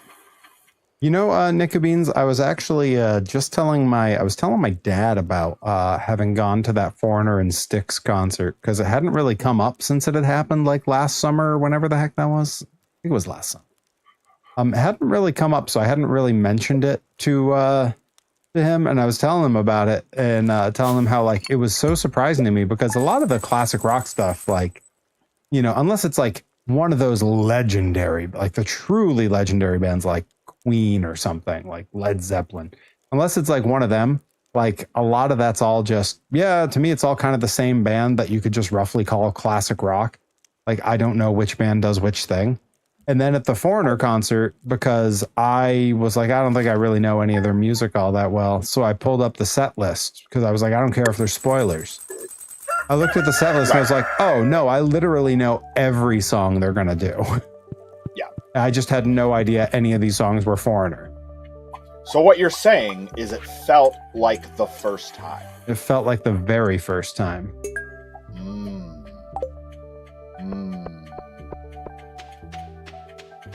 I think I was with Paul that weekend. Otherwise, I probably would have ended up making it to that same event. Yeah, well, I remember you and Paul were like really thrilled afterwards that you had not stuck around because it was super late at the end of a long weekend. We had done that seminar and everything. Yeah. And I mean, like, I didn't get home till like 7 a.m. the next morning. Yeah. And I was kicking myself in the days after only because I have seen Foreigner, but I've never seen Styx. So like I would have, on the ride home, I was like, would have been cool to check Styx off the old list though. I will say, you know what? I'm also going to put the vlog where I went to that concert on here. You track these over the next couple of weeks, and we'll see what kind of money those VODs can make because here on. There are some great gags in this vlog. ZPB drunkenly, sadly singing along to "I Want to Know What Love Is." Love you, Zach. Love him. Sorry, I'm trying to type and talk at the same time, and I'm not doing great at it. There it is. You're doing great. And then Delmy and I also did a bit where there was that popular meme going around at the time where it would show someone who clearly didn't belong at whatever concert, like the friend who was brought along. ZPB, B with a B. Zachary Pierre Beaulieu. Yes. So there was a meme going around where someone who clearly didn't belong at a concert would say, "Oh man, I hope she plays Pink Pony Club," or "Oh, I hope she plays Love Story," and it was some current pop queen, and then the other person would go, "This is a insert whatever concert," and then it would flash to whatever band playing whatever. So Delmy and I did the one where she goes, "Oh man, I hope she plays Love Story," and I said, "Delmy, this is Styx." And it cuts to Domo Arigato, Mr. Roboto. Domo. Really, really good cut on that. And I was real pleased with that. But during Foreigner, I did the bit where they started playing Cold as Ice. And so I cut away to Joe playing it on Arrested Development. Are you crazy? I'm a magician. I make my living with my hands.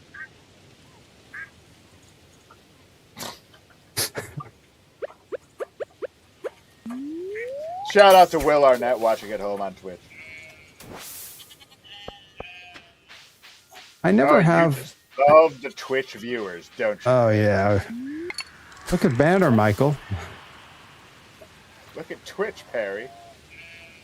He is.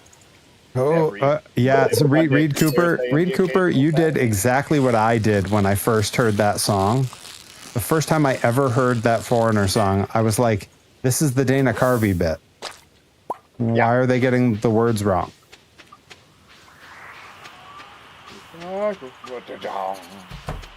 Now, unfortunately, all I hear now is Will Arnett when I think of that song. Not unfortunately, but to the detriment of the original. There's a lady I know. Benefit. If I didn't know her, she'd be the lady I didn't know. It's a great bit. His whole bit about like where he's just going like, yeah, every rock star is basically the same. And then he goes, you ever see a guy first time he breaks out like the acoustic that's plugged in? They all do that same move where they seem to be looking at something off the side of the stage. They finish singing their lyric and then they do this. Yeah. And they come back. I was like, man, why does everyone do that? There's nothing over there. What are they looking at? The first two people that came to mind, like, yeah, I saw Liam Gallagher do that in a couple of Oasis live specials. Mm-hmm. Yeah, I've seen John Mayer do that in a couple John Mayer live specials. I've definitely seen Paul McCartney do it. Oh yeah, I'm pretty sure I've seen a clip where Elvis did it. Like, yeah, I think this is generational, and it always happens. I've seen Billy Joe Armstrong do it during Time of Your Life. Yeah, Ed Robertson has done it on the set of the Meadows Music Theater in Hartford, Connecticut, during a Bare Naked Ladies set. Mm-hmm. Yeah. Mm-hmm. Yep. I've seen Hootie do it. Old Darius. Are you Hootie? I'm not Hootie, man. Dude! We're talking about top tier Key and Peele. I'm not. I'm Hootie! I'm Hootie! God. It's gonna start helping your Instagram with just all this people. Hey, I'll get a small fill of it right after this when I raid all of us over to KLBR. Yeah. It happens every week. K stands for key. No, it doesn't. I don't think it does, but I'll ask. It stands for the key of the king, Lord Brian. Oh, king of the castle, king of the castle. It's hard to be Jewish. It's hard to be Jewish. It's hard to be Jewish in Russia. Yo. Dreidels. Donald Glover's just the best in the world. I don't know if I've mentioned it on stream before, but I'm going to mention it again. Donald Glover once crashed on my couch in college. God. He never washed that couch again. How would I know? It wasn't my couch. It was my roommate's. To his knowledge, he never washed that couch again.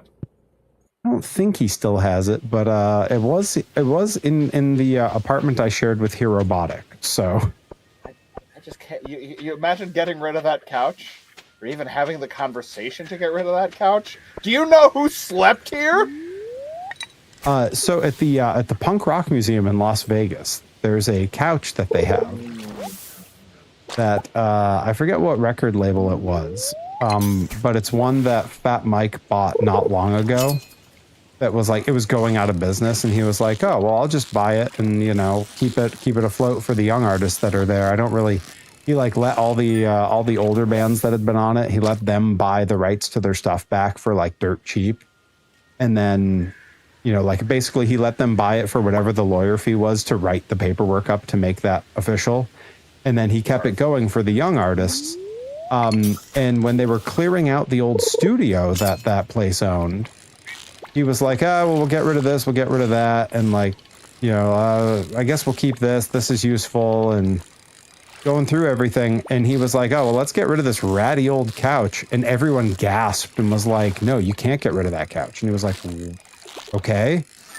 And they were like, no, that has to go in the museum you're opening. And he was like, why? Tell me what's special about it. And they were like, oh. And they flipped into like a photo album and found a bunch of pictures of Kurt Cobain all drugged out of his mind and sleeping on that couch. And he was like, okay, so a drugged up Kurt Cobain slept. And they're like, no, that's the couch he fell asleep on every day while he was producing the Melvins album. And they were like, oh, yeah, we can keep that couch. So now that couch is in the reception and waiting area at the Punk Rock Museum. So if you're waiting for your scheduled time to go in, that's where you sit, and they don't bother telling anyone what's special about it unless like you ask. Because there is a sign, I guess, that's like, hey, ask literally anyone here. Everything in this building is important. And we mean everything. And the Mega 64 guys asked about the couch. And it was Fat Mike who was there working the register.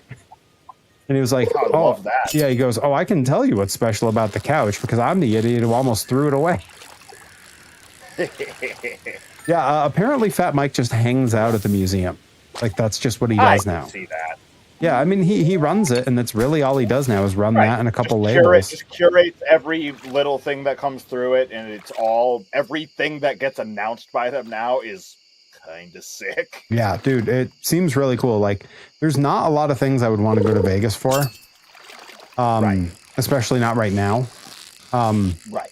But, like, that would make the list. I think it would be cool to see something in the sphere, but hopefully something that uses a lot less AI slop than, like, the Wizard of Oz show or something like that. Yeah, and those things are directly contradictory. Like, the sphere will always be AI-centric, it seems like. Yeah. So maybe, but I mean, I'm hoping what you're calling for happens. Right. Yeah. Like maybe 30, 40 years when we've managed to move the tech forward on AI, where it doesn't require us to drain entire energy grids and water supplies to make it run. Right. or that bubble pops and everybody gives up, one or the other. Yeah. It's one of them is going to happen. If we manage to if something comes along and they outlaw like external AIs, like, yeah, you can run AI, but it's got to run off your computer alone, no data centers. Right. Yeah, in your skyscraper, high rise, whatever. Yeah. Yeah. I like that. And it's just you're gonna force them to, maximize their own power efficiencies. Yeah, Reed Cooper's named a couple of the other things I would want to see in Vegas. The Mob Museum, the Neon Museum, and the Pinball Museum. The Neon Museum for sure is on my list. Yep. All that list. All of it. There's also a museum that not a lot of people know is there because it was more famous when it was in LA. But the owners relocated. And it hasn't been like widely talked about because it's not a really popular museum. It is a little museum called what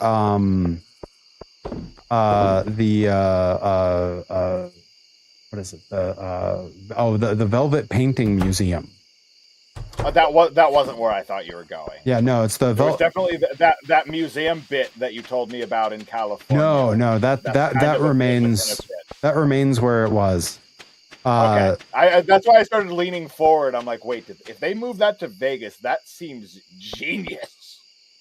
And then I would want to see Penn and Teller's like theater show that's in their spot.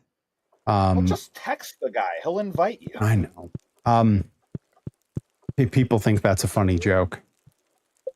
And then there's no way Perry and Penn are from the same hometown and have single-handedly put Greenfield, Massachusetts on the map. That's never happened. Yeah, it's not like we're not from the same town. We don't have like all the same hobbies. We're not both lifelong straight edges. We're not both tall kids with glasses and ponytails that attended the same high school at different eras. Oh yeah, hey, you don't have to tell me, Reed. I know both Penn and Teller very well. Yep. Teller tells all when Perry's in town. Yeah, Teller. When I was young. So until I was probably in my mid-teens, Teller, I think at Penn's behest, because Penn had known me since I was very small, Teller kept up the silent act in front of me and my friends, which was, when I got older, I was like, what a great gag. What a gag. But yeah, I would also want to see the Blue Man Group Vegas show, which I believe is still running. I know that they just closed the Boston one last year, which breaks my heart. I wanted to go one last time and didn't know that they were closing until it was already closed. That's crazy. I didn't know that happened. The Boston show, the New York show, and the Chicago show are all closed. Now they're down to, they have an Orlando show that is in Universal City. They have a Vegas show. Going to Orlando? They have a show somewhere in Europe, I believe, still. They used to have a Tokyo show. I'd rather go to Europe than Orlando. Yeah, I was going to say Copperfield would be good, except that he's done. He's closed up shop. He's finished. Yeah. Yeah, that one I knew. Yeah, Copperfield, it's iffy why he closed. There's been a lot of back and forth about it. I've heard from people who are a little more in the know. They say like, oh, it was mostly like, it was a contract dispute. So he was kind of wrapping up with where he was and he'll probably have another show. Then there's people who I don't think have any inside information, but oh my God, what has happened? Oh my God. Did we have a tree fall down in the, it was a strong windstorm. Yeah. We got trees down. We have to survey our land. But the other explanation I've heard bandied about from people who might not necessarily know for sure, but it kind of tracks and sounds like a distinct possibility, is that the Copperfield's name may be on a certain highly publicized list. Does that track, considering there's a series of celebrities from around that era that may or may not have landed on the same exclusive and in list? particular billionaire celebrities who were originally from the New York area? Yeah exactly the list of Jericho. Now, that said, they have publicized a fair bit of that list. And people like him, who are far less powerful, are the types that are having their names left wide out in the open. Yeah, right. And no one has said like, oh yeah, his name's on there. I mean, there's one website, I forget what it is, where you can literally just go pull up everything and you can search, and it will just search for stuff. They've set up a whole museum in New York City for it. Fuck. Fuck. I kind of want to go. Do you want to make a vlog of us going to that in New York City? No. I want my internet footprint to be escapism. We'd be on lists. The lists of Jericho. The lists of Jericho. God. Jericho Bay. Anyway, so that's something I've heard bandied about that seems plausible, but I've seen no evidence of it. And I hope it's not the case. More likely it was Siegfried and Roy. I really do hope that it's not the case, because I'm a big fan. Yeah. Nah, that was the first magic adjacent person I'd ever heard about. It was the first live magic I ever saw. Hell yeah. Right at the height of his, forgive the pun here, the height of his powers. He was the... I don't want to forgive that. That needs no forgiving, first of all. So when they built the Mullins Center in Amherst, he was the first act to ever play it. Named for the great Sean Mullins. And I forget what the name of the tour was, but it was... so he did the famous show where the big trick at the end was that he flew. Right. And then his very next special, he opened with flying, where he was flying surrounded by fire and like through a fire ring and all this stuff, which of course wouldn't matter because the wires he was being flown on were piano wires, which are made of metal. So who gives a shit? But anyways, the whole idea was, well, I can't be held up by a rope. There's fire here. He's doing this at the Mullins Center. So yeah, he did the OG flying trick at the Mullins Center where they stick him in a box and he still flies anyway. And, that whole show was my first ever live like magic. It was my first live variety arts, really. Like prior to that, the only like real live, because I was pretty young, I would have been like 10 or 11. The only like live show I'd been to before that was New Kids on the Block, and I was like 6 or 7 at that time. I was about to do a whole background thing with Sean Mullins' lullaby in the background. God damn it. In the Hollywood Hills and the Boulevard. God damn it. His parents threw big parties. Everyone was there. Hanging out with folks like Tom Sawyer, Bob Seger, and Sonny and Cher. Fred Astaire. I'm just going to start throwing in the wrong names. Everything's gonna be alright. Rockabye. Should that be a soundboard thing? Yes. And you could also take the Michael Scott from The Office where he's playing that and he says, "Can't think, need more Mullins." Yeah. I've felt that in my real life way more times than I care to share, and I care to share it right now, and it's even more than that. But anyways, he was the first act at the Mullins Center, and I got to go to that. Everyone was there. I was a huge fan, and I found out later. So my next door neighbors, the Marshalls, I'll dox them. My next door neighbors, the Marshalls. Oh, the McNeils. Yes. Had 3 daughters. One was my age, one was my brother's age, and one was like a younger daughter. We're gonna call them Curly, Larry, and Mo. It sounds like I'm doing like a the three little pigs bit or something, like, or like what, green jelly, or like the bears or whatever they were. What was that thing? The bears. One was too hot, one was too cold, one was just right. Yeah, yep, it sounds like I'm doing one of those bits. But they had 3 girls who were like basically the same age as me and my brother. So it was like instant built-in best friends that we basically shared a yard with. The parents were cool and weird and like from like, you know, seemingly very different like cultural backgrounds from my parents, which made it like really neat to go over and talk to them and learn about stuff. And the dad was a nut about recording stuff off TV and having like this crazy VHS collection. He had cabinets and cabinets of them, and he had lists that they were like one of the first people we knew who had a home printer with their computer, and they had a carefully cataloged spreadsheet with every video with a number, and then every video had a number that corresponded to it. It was incredible. These are my people. He had a lot of wrestling that I watched. That was how I first saw Tuesday in Texas, the old cat classic. Yeah.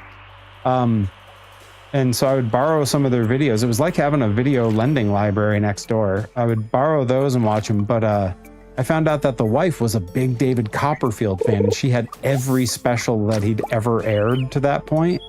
And this was like 95. So like, you know, I'm watching him make the Statue of Liberty disappear. I'm watching him fly. You know, just all this sick stuff. I'm watching him do the upside down lit on fire escape. Like, incredible. Though he walked through the Great Wall of China. Yeah, some real good stuff. There's a lot of these I haven't thought about in a while. But yeah, that was when I got my first Magic set for Christmas. It's like, must have been like 96 or 97, right around there. What percentage of kids ranging in age from a few years older than me to like a few years younger than you, what percentage of kids do you think probably spent far too many hours trying to learn to do like a basic French drop or like a double lift with a deck of cards? Like, it's definitely a big percent. I don't even know if I think a bunch of people got into it the exact sort of way that like the same entry path that I did, where they went to their local party shop, hobby shop, found the most exciting looking Magic kit. Bonus points if it had some sort of trick that they recognized. Now for the class around me, because in elementary school we all got excited about it around the same time, and everybody was really into the rings. Oh yeah, yep. That was like the big one that sold Magic kits, was if it came with the rings and told you how to now they're yeah, you know the one. Oh, I know. There's a million tricks with the rings.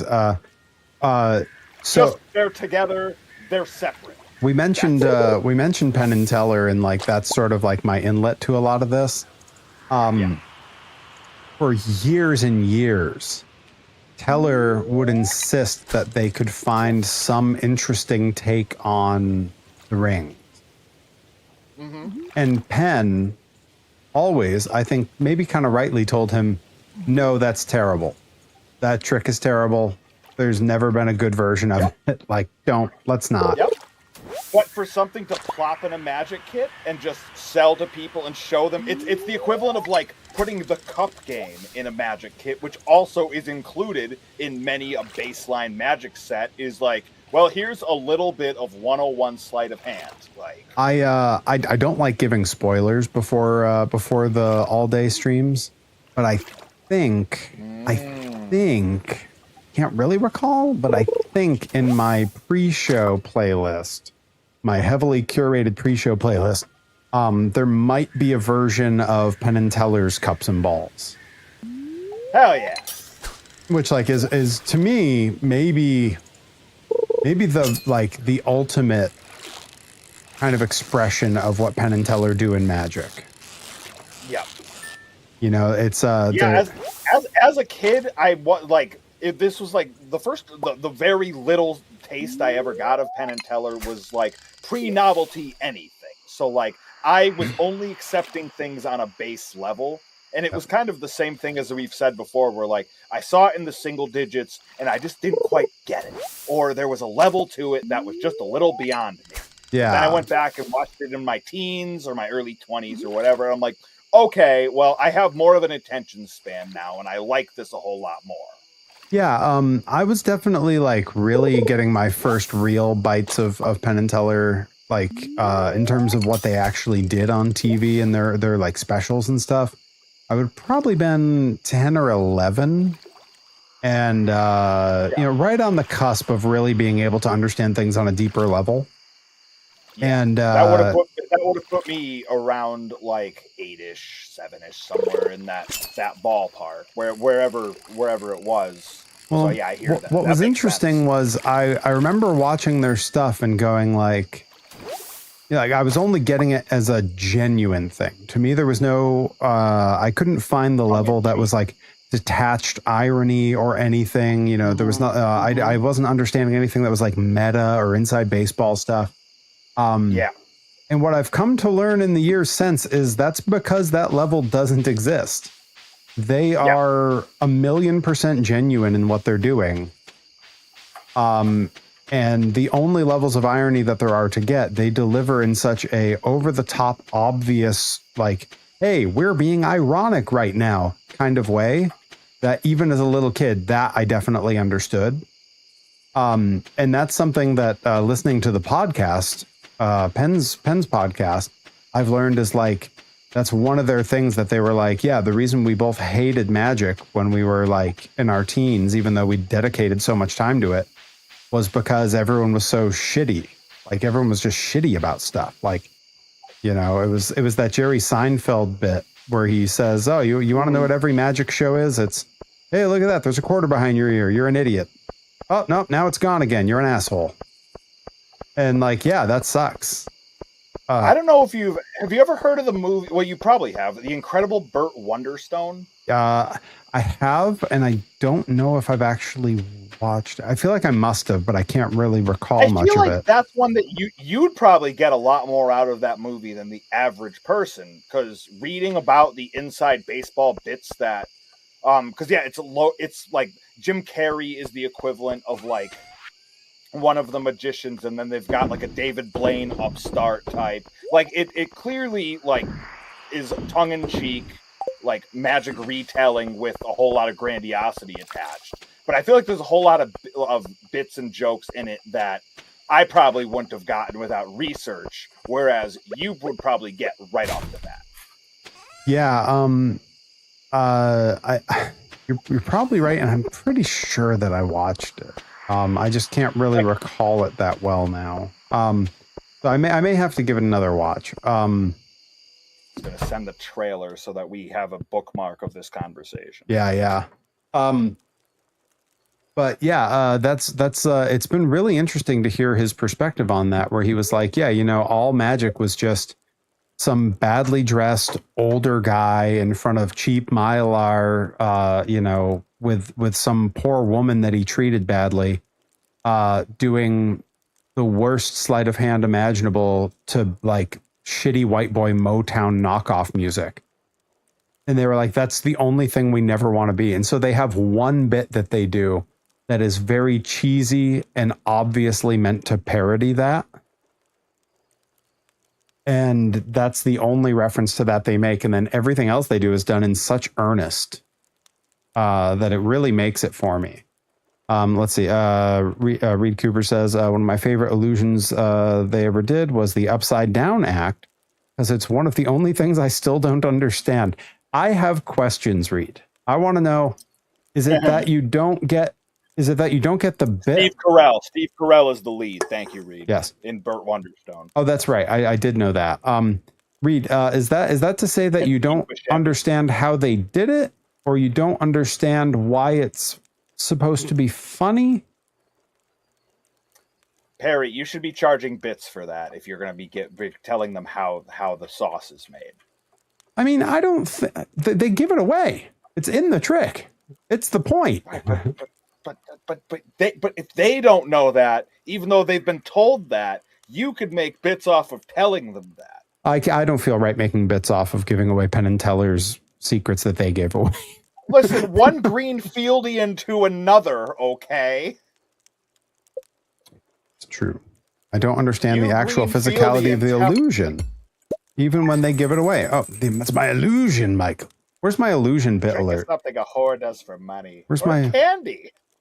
Someone, all this talk of magic and illusions, someone want to set off, it's a very cheap bit alert. Someone wants to set off 193. That's my illusion alert. God, I can't wait till I have disposable income again and I can just set off all your alerts. You set them off, you buy them. I mean, it's absolutely an illusion. Until they flip the camera around. Yeah, they are upside down, but you don't know that because the camera's upside down too. You see. Yeah. So Paul would be upside down if you wanted him to.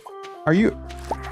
Yes, he would. Are you familiar with this What? He's a team player. Are you familiar with this bit? I swear to God, Johnny Torres? Pro Wrestling Grind presents the Upside Down.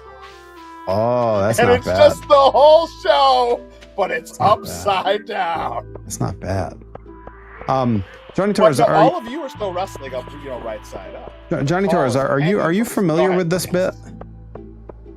Which bit? The Penn and Teller upside down bit. Not in a long time, anyways. So it was their first ever SNL appearance. They've done it again since. But essentially, I've seen them on SNL. They were on it like 30 or 40 times. Right. Yeah, it's hard to narrow it down. One of the times they went on, the stunt nearly killed Penn because he got a horrific staph infection from bee stings. Jesus. Yeah, that was their. They were further going with that. Let's parody the dumbest acts in magic, and one of them was, here's a guy who makes like 30 doves appear out of his jacket, even though somehow he's getting. I have seen this one. I had to look up who the host was and what Madonna and Simple Minds. Yes, that was a fun fact about that. That was during an era where Penn and Madonna were an item. God. Now, Johnny Knoxville, this is the tidal wave. We're just going to let that silence carry because it couldn't have happened to a nicer NX67 just redeemed hydrate. Adam NX67 redeeming the hydrate with Johnny Knoxville, which I love that I was like, someone set off the doink alert and he was like, well, I know what's free.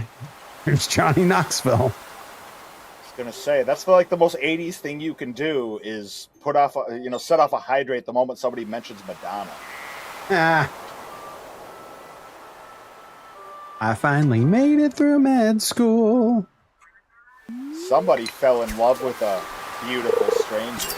Yeah, that's what. Oh, don't cry for me, Argentina. Dude, what? You want to make Madonna references? I can make goddamn Madonna references. That's the name of this stream. Listen, I'll have you know, in the other room, not only does my wife have basically Madonna's entire discography on vinyl, but that does include the soundtrack to the Dick Tracy movie. I assume that's part of growing up, or just being like, oh wow, Madonna's awesome. Yeah, it's an important thing. The moment you realize that there is no better ska song in the world than Material Girl. Right. Right? It's like suddenly your car insurance drops by a couple $100. I mean, honestly, like that keyboard line would have been like the career maker if someone had written it for a ska song. Heard Adam Sandler say that living in the material world. Now I'm just a material girl. Mm-hmm. And I am a material girl. And then I heard the song for the first time like a week later. I'm like, Adam Sandler did it again. You were like, nobody talks to Billy Idol that way. Spot on. God, I love The Wedding Singer, and I imagine the whole chat does too. It's a classic. Top tier. Folks, if you give Perry Von Vicious $150 right now, he'll wake up at 7:30 and put on The Wedding Singer. You won't get to watch it with him, but he'll do live commentary for No, you. you know what? Fuck it. I'll play the Wedding Singer on goddamn stream 7:30 tomorrow morning for $150. I will wake All up he knows is before that's chaotic. Me. You look like you're having fun. Yep, he'll do it. Right before the chaotic countdown, which seems like something that would be, named after a Wedding Singer-centric song. Chaotic countdown.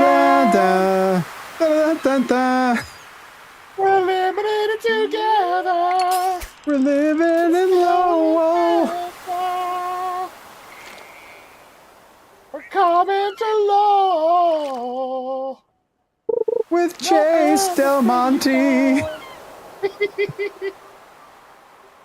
And it's Max Smash Master. Top shelf still be found to be found. Chaotic countdown. Where's Job? Come on! Come on. Just bring your Moog synthesizer tomorrow and just play that, regardless of what they play to open the song. Pronounced Moog. Oh, yep, you're absolutely right. The Moog, Lord of Blood synthesizer. Yeah. When I first found out that it's actually not pronounced Moog. Yeah. I've gotten that spell furious. corrected a million times, and I've side-eyed that. But you're the first person I've actually heard say it out loud as Moog, and I'm like, okay, I can accept this. The thing that did it for me and convinced me that it was correct was while the world was shut down, there were two. I went through a lovely couple of weeks where I watched a bunch of documentaries about novelty musicians that I wanted to know more about. The Tiny Tim documentary had just come out, narrated by Weird Al, which was really cool. And they had the documentary about the band Sparks. Yes. Which was also Weird Al was heavily involved in that. And they're so... Go after Riot Fest. Yeah. Playing at the same time as Alkaline Trio. Well, yeah, they were on Weird Al's stage. He put them on Riot Fest. Yeah. Maniac. But because they're so synth heavy, they were talking about their evolution of their sound over the years, and they kept saying Moog. And at one point, one of the documentary guys goes, "I'm sorry, you keep saying Moog?" And he goes, "Oh yeah." And he points over where it says Moog.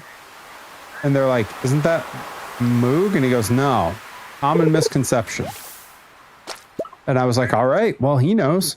And then the very next thing I watched was an incredible documentary that wound up mostly focusing on Wendy Carlos, one of the first very famous trans women in America. She was a synthesizer player who wrote most of the music for a lot of stuff in Disneyland and Disney movies. Also played the synthesizer for Weird Al's reading of Peter and the Wolf. That's a record I have with the two of them. But the entire film... I thought that was a home fill. Yeah, I thought that was a home fill. This thing is as fake as Mudlock's mustache. I think that's CIA East. I'm pretty sure that's CIA East. What the hell was I talking? Oh, right. The one that Peter and the Wolf. Yeah, the documentary that wound up primarily being around Wendy Carlos and her life story. That wasn't really what it was supposed to be about, but that wound up being a big chunk of the film. It was supposed to be about the women who were part of the synth movement in music. And it was called Sisters with Transistors. It won a name. Yeah, it won a ton of it won a Sundance Award and all this stuff. They're not a wrestling tag team called that. Because none of the young women we know in wrestling know what a synthesizer is. Which is crazy because they love Sabrina Carpenter. I was just gonna say, it's coming around if it's not here yet. Yeah, really? You're gonna tell me how much you love Chappell Roan, and yet you don't know what a Moog synthesizer. Yes, Judy Tenuta was in that. She was one of the folks interviewed in that. She was also in the Sparks documentary and in the Tiny Tim documentary, which makes a lot of sense. Judy Tenuta, what a gem. What a gem. So wonderful. Oh man, I gotta put some Judy Tenuta into one of these all-day stream pre-shows.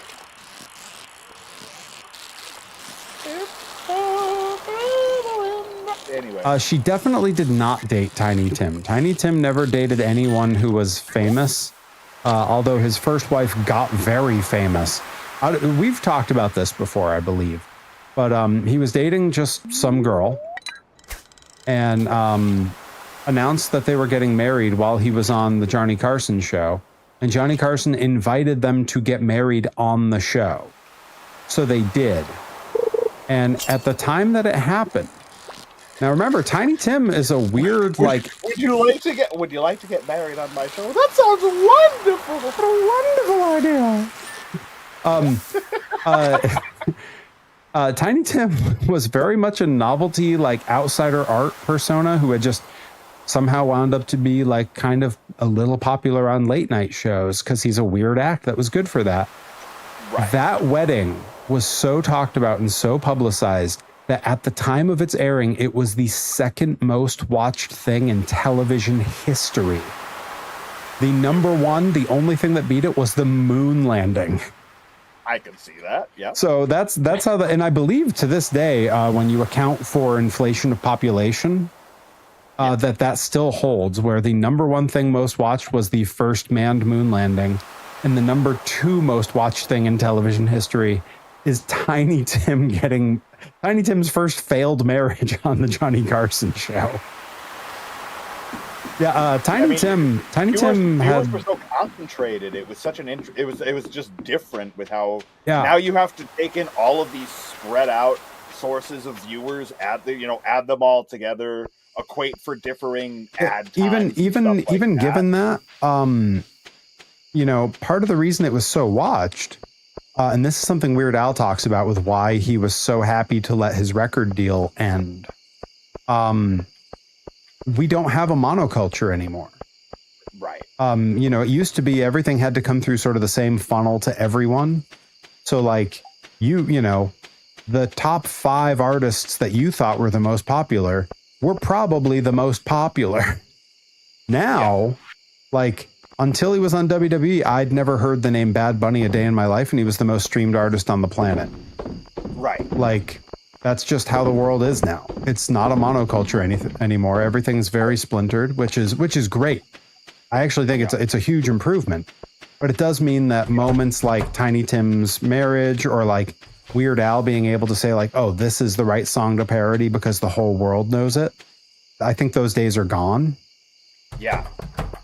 Now he has to make a whole bunch of different, more difficult choices where he has to pick from all right, this was number 1 through 5 on this chart, but then I'm gonna have to go to this one too. Yeah.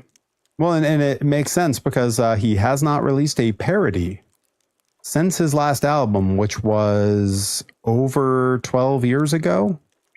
Yeah. Gosh, almost 15 years ago. That was all tacky and word crimes. Yep. And that was the Mandatory Fun was his last album. Yes, sir. Everything else has been single track rollouts of polkas or originals, right? Yep. And I haven't missed anything, right? Nope. You got it. I mean, it's possible that there's some other little ones here and there. Oh, he would have played those last year in Chicago, right? No, maybe not. Who knows?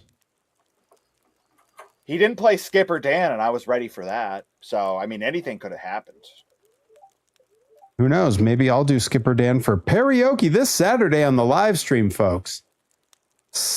8 I almost said 7:30, you bastard. 8:30 a.m.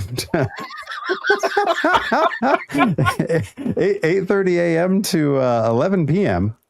The 7:30 warm-up is real, and it's spectacular. The 7:30 warm-up is going to be me sleeping for a half hour without the stream going live, then waking up, taking a fast shower, and starting the actual pre-show at 8:30. So, folks, and then set your alarms accordingly. We have been eating Count Chocula for the last 45 minutes. Where have you been? Where have you been?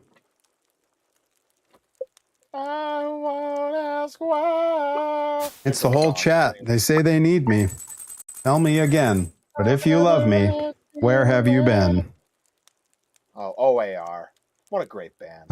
That's not good. Reed Cooper. 7:30. No one is here. What the hell? Perry said he'd be up. Cereal. Yep. 7:30. Ah. Yep. No, he's having his overnight oats. Don't worry, he'll be right in. I've just been thinking, like, God, what am I supposed to do for breakfast that day? I don't have time to shop before then, and Count Chocula. I don't have. I may have to prep some overnight oats, actually. Listen, you can find a supermarket in Lowell, Massachusetts when you make your way out to Chaotic Wrestling. Tomorrow night, ladies and gentlemen, see me in the Chaotic Countdown. If you're not going to be there in person, I did not set a thing for it, but I know that maybe Adam NX67 will be the one to drop the link to the Twitch and or YouTube of Chaotic Wrestling. He did it yesterday, and I really meant to make a command for it for today. If they book me a second time, I'll do it then. There we go. Yeah, you want a Harry will Nightbot? get his Count Chocula. Yeah, you want a Nightbot command? You got to book me again. Is that a bit alert? Make your own Nightbot command? Oh, maybe. It could be.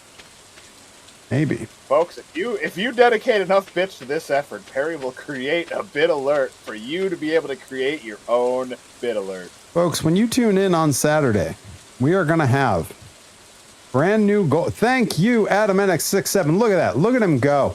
Look at him go. He's not even paid. He's not even paid to be here. This guy just taking care of business.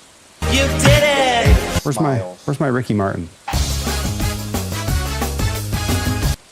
Taking a sip from the cup of life.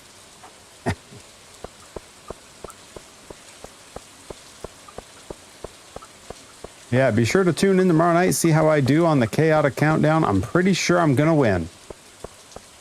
You're going to do great. Pretty sure. That's what I've been saying this whole time. Oh, and there's that Twitch. Thank you, Adam NX67.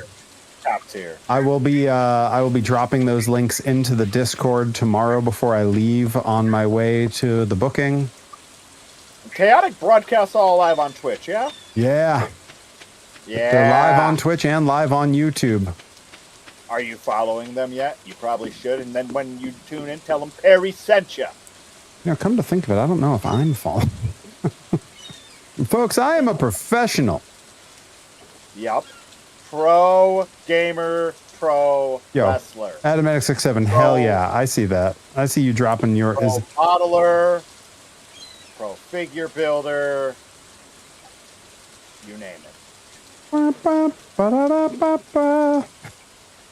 Woke up. New York Sit City. there. Sit down. God. For 1 year, he was the best. He was the best In the world. Folks, if you haven't followed and subscribed to Adam NX67, be sure to do it. Thank you, Nickabeats. That's right. I'm a pro. There it is. Pro gamer. Where's my pro gamer sound? I swear, one day I'm gonna get real good at finding these. Gamer. Pro. Cowabunga! Pro gamer. I just realized I have to update. When we go off this, I have to update the panels on my Twitch channel, which means I have to make another graphic. The channel panels, folks. Channel panels. Oh, God, something about that doesn't sound... I don't like how it feels to say those words. Philo? Yeah. All right, That's why. you brought me back. Folks, we are just a mere 19,000 bits. Oh, that can't be right. We are a mere 7,000 bits from the current bit goal. Guys, you just got to rattle a few bogs. That's all it's going to take. 25,000 bits. How do you measure a basement studio? Yeah, I am excited that that's definitely happening sooner than I had anticipated. In lighting, insulation, and cups of coffee. Yep, you're welcome. Thank you. Thank you. Adam NX67 is a whore for himself. A whore is somebody that does tricks for money. Or candy. Or candy. So which is it? You just feed yourself candy, Adam NX67? It's okay if you do. I like candy. My illusions. Who's gonna set off that doink alert? Like 193, I think. Doinks wears makeups. Folks, join the Patreon and you can hear me tell the stories of touching doink piss on the side of the building. Yeah, it's funny. Pledge 1,000 bits. We will seek out Billy King and have him do his best Sweet Scott Ashford impression to add to the bit alert collection. I like that everyone else's Sweet Scott impression is just an impression of Billy King's impression. Yep. And I'm okay with it. I think it's better that way. Guys, Billy King might be the guest on Saturday for karaoke. I'm not going to confirm who is or who isn't. Could be anybody. You're an old pro. Could even be a boat. There we go. It was a stupid. Oh, it set off the wrong alert. I'm going to fix it. Not higher. Not higher. High level. High level. Oh, I thought it was actually it could even be a boat. No, the alert just got set off for the 193, but it set off the wrong alert because Twitch does that sometimes because it's not very bright. So I'm gonna go set the correct one off. Hang on. Da, da, da, da, da, da. There we go. Come on. Twitch, you're so slow. Oh my god. There we go. Or can There's not two of There it us. is. There's only one of me. we made it? That's right. It's called an illusion. Woke up in City. Thank you, Day Without Darkness. Promotional consideration paid for by the following. I've been standing with my line out in the water and fish keep biting and then wandering away because I've been too busy trying to set off a bit alert. Ricky Martin scares away the fish. Who knew? I mean, I know if anybody in chat was that fish, Ricky Martin wouldn't scare them away. If anything, he would act like bait. That's true. Bait. That's bait.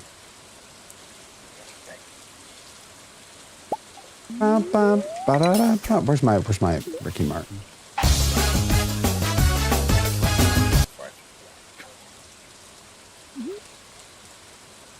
I'm gonna look at this. I'm gonna look at this track listing and just be like, man, this record's way better than I remember. Because that's what I do. Which is crazy because you already remember it as being pretty awesome. It's really good. I remember like the first like 5 or 6 tracks. You're like, can't skip that. Can't skip that either. Yeah, what the hell, man?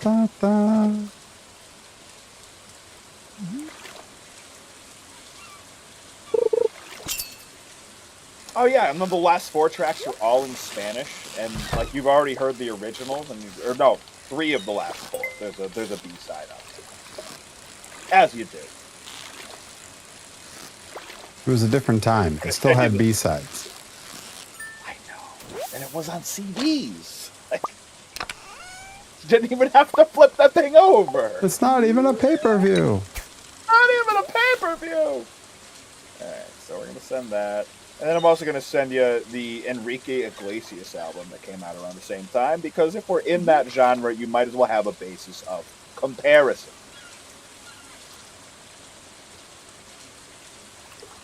Am I going to fall asleep? No, it's only 6 o'clock. I'm fine. You said that. Doing great. You said that, and I looked down at my real clock, and I was like, no. Been a day, folks. It's been a day. It's been hot as hell. Wasn't supposed to be.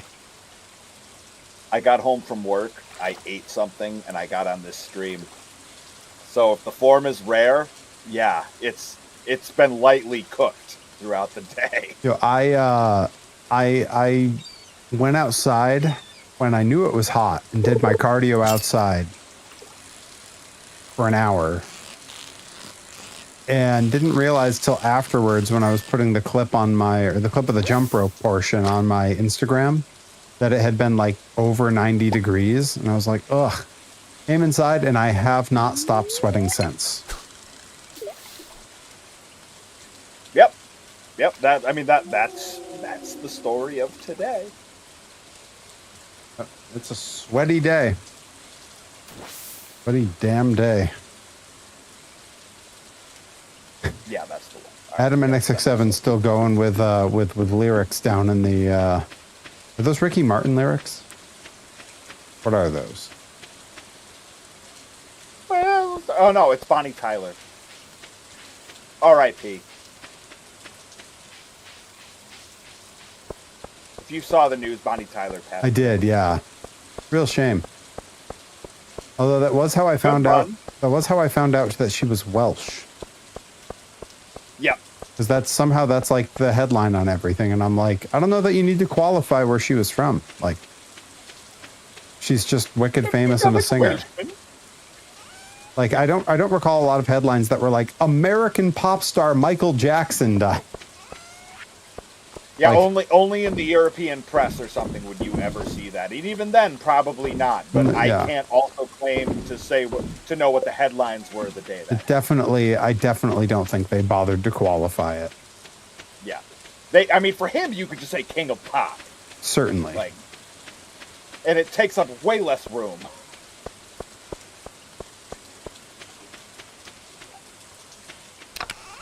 But no, I'm sure there's definitely others that you could just be like, American pop sensation so-and-so has passed away from such and such. Damn such and such taking away all our so-and-sos. Exactly. That's how I feel about it. Down with the such and such, I say! Yeah, get up. Come on, get down with the such and such. You know, actually, in honor of this passing, I'm going to put in one of my favorite fight scenes into the Discord that is done to a Bonnie Tyler song. No, it's not Shrek. That means definitely Shrek. I mean, I could just start another.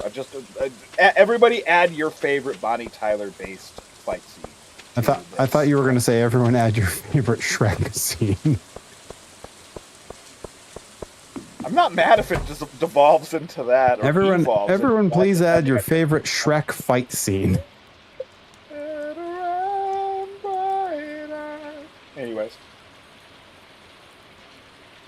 gotta listen to that when I get off stream, or maybe I'll just sing it on stream. Who knows? Every now and then I fall apart, folks. So, I put this non-novelty. My knowledge of Shrek is pretty limited. Like, I know I've seen the first couple of movies, probably. Probably like the first three are probably the most important. And then I think there's a fourth, but I think there's a bunch of spin-offs too. I know Shrek 1 and 2 are like top tier. And then I remember seeing a third. Where have all the good monster trucks gone? They're right here on Twitch. It's true. I'm right here. Where's the streetwise Pericles? Nicobeans, the list of movies I can do that with has gotten longer over the years, but they're almost exclusively different holiday movies. Like the movies that I can quote beginning to end, like for non-holiday movies, I think it's mostly just Wayne's World 1 and 2. Ferris Bueller. And then I'm not sure which other ones. I guess probably the first 6 Star Wars movies. But then like Home Alone 1, Home Alone 2, Muppet Christmas Carol, Jingle All the Way, Planes, Trains, Automobiles. Those are Groundhog Day. So yeah, mostly holiday films. Just, not all for the same holiday.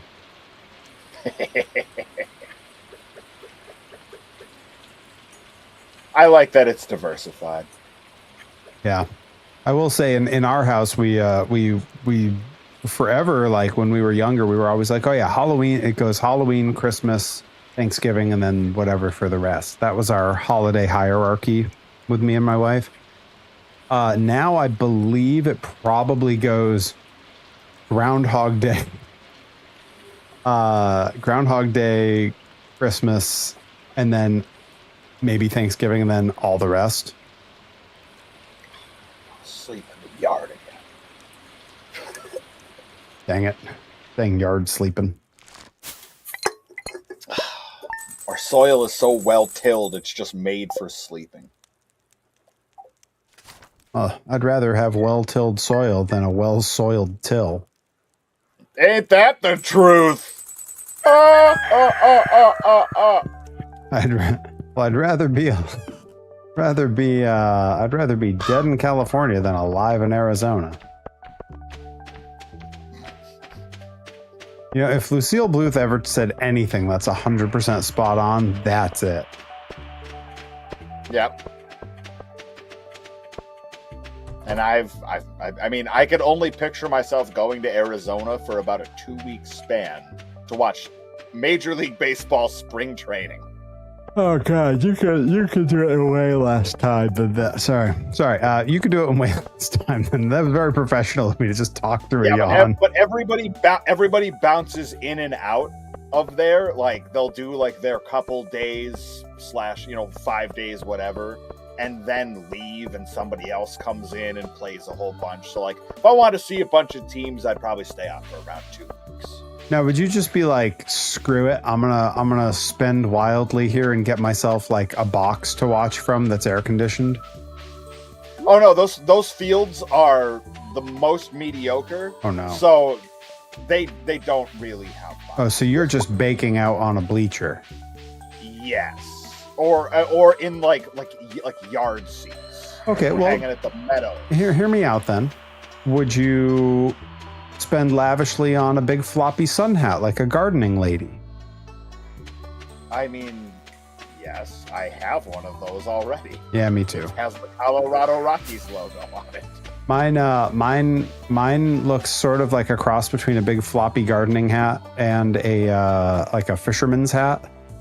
And I definitely bought it at a CVS in California in like 2009 to keep the sun off of me. And it is still the hat I use all summer. When I go to the beach, I wear it. When we go hiking, I wear it. I've worn that thing around Japan. I've worn that thing around Canada. I've worn that thing around Mexico. I've worn that thing to frickin' Yosemite. And it was a like $12 hat at a CVS. I mean, you've seen the Taco Fest bucket hat that I wear. That is my new metal answer to the floppy sun hat. Is it covers my 360 degrees the way that I need it to. Yep. But no, I absolutely adore the OG floppy sun hat. I gotta tell I have a Rockies one that's a wider brim all around. Makes me feel like Raiden. Gotta tell you, a huge recent disappointment I had involved that hat. Our ride-on mower continued to be a problem forever, and we're just gonna get rid of it. We're gonna sell it off, and we're getting rid of the lawn. We're renting a sod cutter. Oh wait, no, I'll celebrate that. Yeah, we're renting a sod cutter, ripping the lawn up, flipping it over upside down so all the grass dies, and then we're just dropping in seeds and trees and putting in a bunch of native plants that just are ground cover and trees and making a forest. Psyched on it. Really looking forward to it. It's like half orchard, half forest. Yeah. Depending on whatever you some careful paths cut through it. Yeah, very Hobbit-like. And one of the things that I was like, oh, well, the grass does need to be cut before we can do that. We can't go cutting the sod while the grass is like a foot tall. Right. So we went and we bought a push mower that is electric. Battery lasts about 45 minutes. I got a big yard. I've done 3 rounds of a full battery, and I probably have about half the yard done. Okay. And this was the disappointment that involved the hat. I had the realization, oh, this thing runs really quiet, like super quiet. Mm-hmm. I don't need to wear earplugs. I can instead put on my noise-canceling headphones and listen to music quietly or listen to podcasts quietly and be uninterrupted. But the hat I wear, because it's so damn sunny, is an all-sides floppy sun hat. I can't wear headphones with that. So now I'm just walking around out there with my stupid thoughts in my head the whole time. I don't want my thoughts in my head. I want to listen to a podcast. I want to hear two. Right. I want to hear somebody else's thoughts. Right. I want to hear 2 to 3 middle-aged white guys talk about God only knows what, because that's what every podcast is. Pretty much. I mean, God, don't go looking in the baseball podcast world if you want that to be refuted. You will be disappointed. I will say most of the podcasts I listen to are definitely a different makeup than that. I just like that is kind of the truth about podcasts. It's the bit, especially if you look at wrestling podcasts. Yeah, like I listen to the Mega 64 crew, who I guess are now technically they're all middle-aged because they're my age or a little bit younger. But they're certainly not all white guys. Right. And they do have Meg, who is part of the crew, so it's not all guys. And then I listened to Penn's podcast, but he's in his 70s now, so certainly not middle-aged. Doesn't look a day over 69. Nice. I thought so. Very kind of you to say that, yeah. Shouts out Penn Gillette listening at home or watching at home on Twitch, whatever. Maybe he's listening. Fellow Greenfieldian.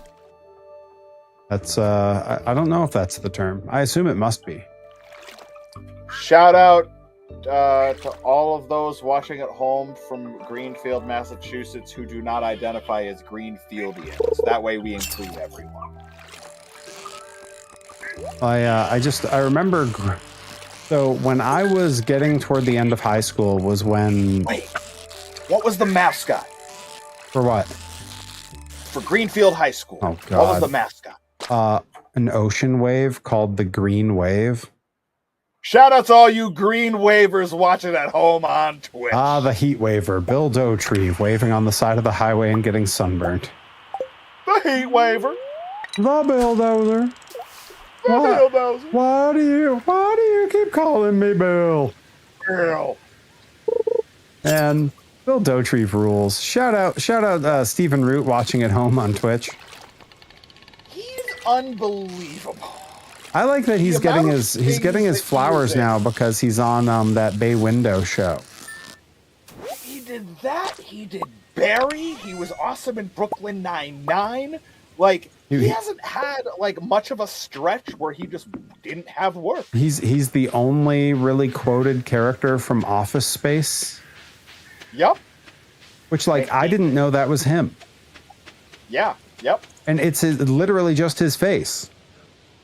So if this all worked in a funny order where I recognized him in Brooklyn Nine-Nine as Charles's dad, and then afterwards he's like, we were riding together, he's also Bill Dotreve, right? And I'm like, no, he's not. Yes, he is. Mm-hmm. Yep. So it literally I jumped over a whole thing while appreciating Bill this whole time, just not knowing that it was the same guy. So and then I went Barry after all of this. Crazy. Watching Brooklyn Nine-Nine, I did not realize it was the same guy until the wedding episode where he's getting married and he's having second guesses.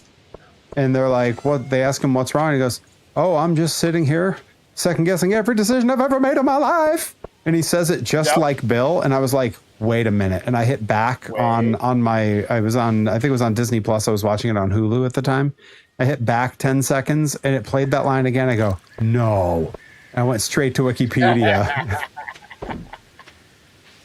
I love moments when that happens, when you set completely, independent of any other source. You're just like, wait, that kind of sounds like, oh my God, it is. Man is a national treasure. Shout out to Stephen Root. God. I don't know where you're from, but I hope there's a statue there in the center of town. I hope you can call out. Stephen Root, I don't know what you're doing tomorrow, but can you call in sick?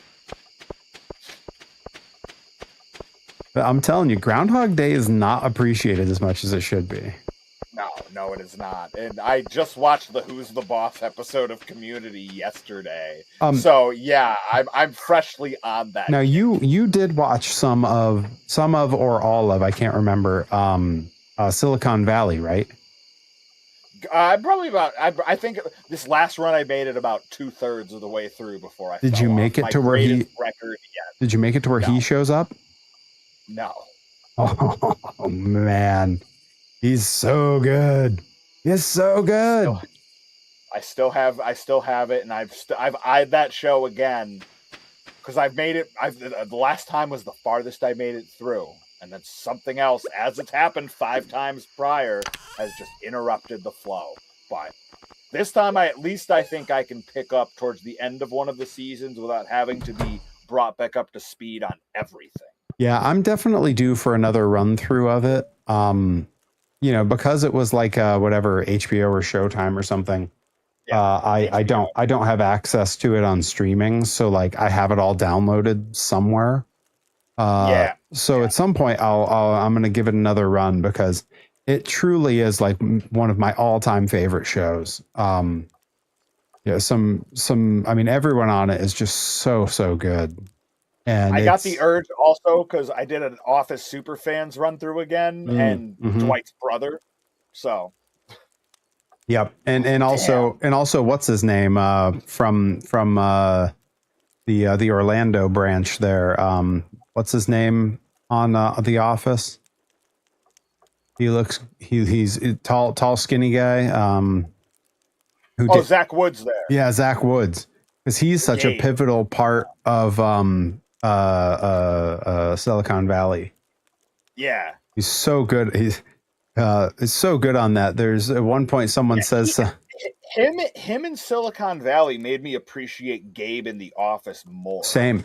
I couldn't. I had seen him on Silicon Valley first, but then it was a long time after seeing him there before I saw The Office for the first time because I came to The Office very late in the game. Gotcha. And by the time I got to the end of The Office where he shows up, it had been even longer. So I hadn't really put the two together and didn't really recognize him and wasn't thinking about it. And then I went back and watched it. I was like, oh, that's right. Oh, man, do I like Gabe way better now. Yeah. I agree. Didn't love it because I saw The Office first, of course. And, it didn't hit for me at first, but also I didn't necessarily have the taste for that kind of character archetype, so to speak. Mm-hmm.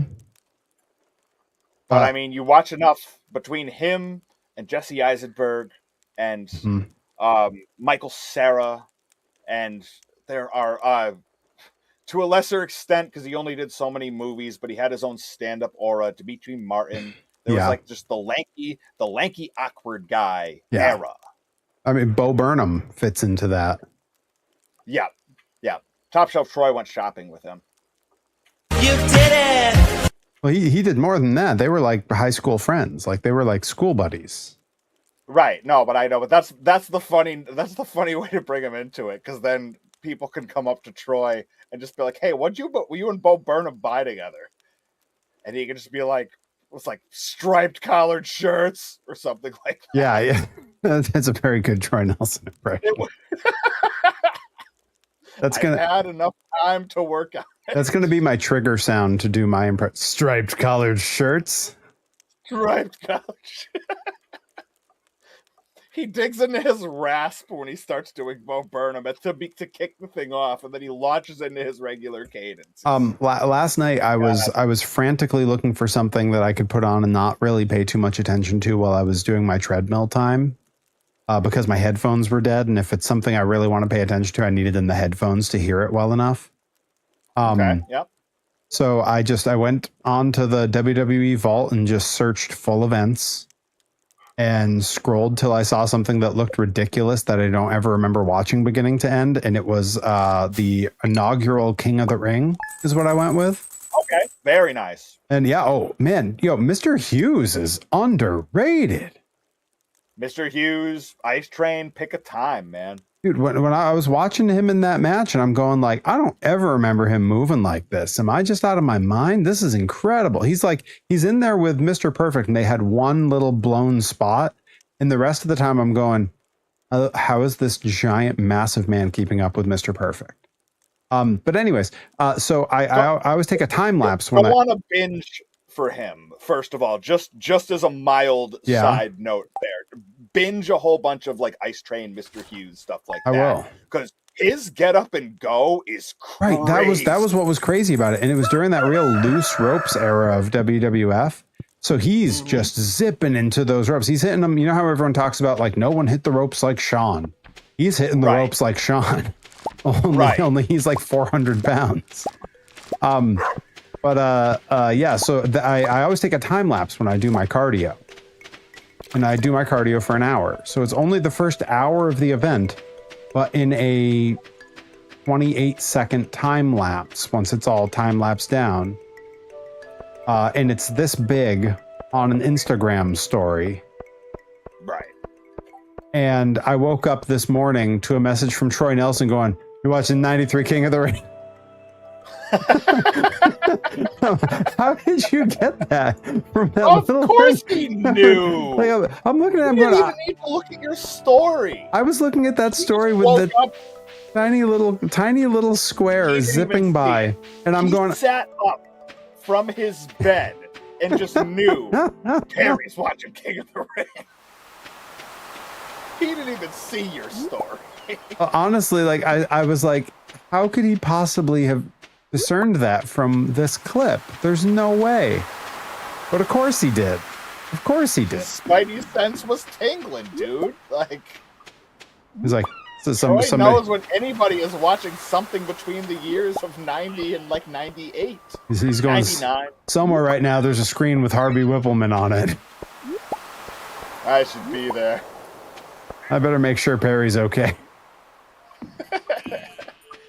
If he has a treadmill set up next to his, I'll walk with him. I might die, but he would say that, so I'm not being insulted. No, that's exactly how he would say it. Yeah. I just have to do the disclaimer, so anybody in chat was like, "Wow, that's mean." No, it's not. It's real. In case anyone goes, "Wow, real. that's mean." It's real and it's spectacular.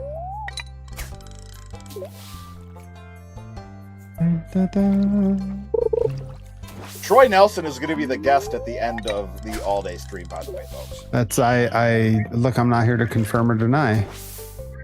It's Troy But Nelson. I might deny. Oh yeah, he's going to drive out for that. God, if there's a reason he's been to your house before, so That's can't true. be him. It can't be him. He has stepped inside to can't use the be restroom him. before. So, he's ruled out. That's a good point. Yep. We set him up and we knock him down, folks. I should have him out sometime, and I'll do a stream of just like old wrestling all day. It's just you guys playing WWF Raw for the Sega 32X. Yeah. It's He would be down. the SNES WWF Royal Rumble game. Yep. So we're doing the post 2000 this coming all day stream. The pre 2000 is when Troy comes out.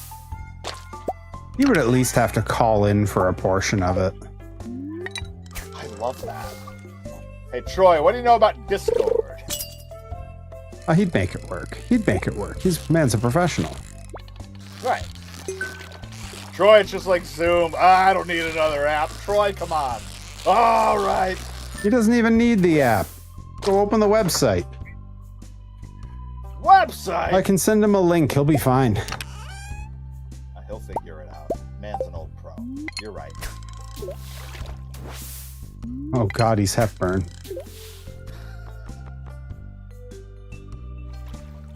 Folks, if you're not following Top Shelf Troy Nelson on Instagram, go follow him all at the same time. So he's very confused as to why he got this sudden influx of actual real people followers on Instagram. Because real Instagrammers know that doesn't happen these days. Yeah, hang It's on. like real person bot, real person bot, bot, real bot, real bot, or something like that.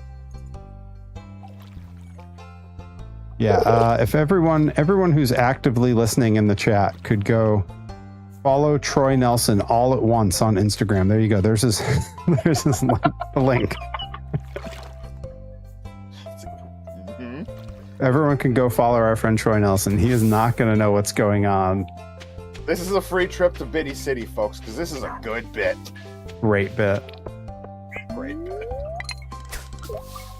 I hope that he has to ask us later because there's people that we'll be the only mutuals. We all have mutuals. Yeah, like Adam NX67 will be the only Harry, mutuals. Johnny, who are these people? Who are these people? Why'd they all follow me at once?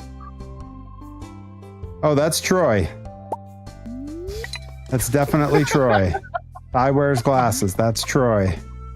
Yep, that's him. And he does wear glasses. Just like the rest of them. Define super different. In what way? Or don't. If it's upsetting.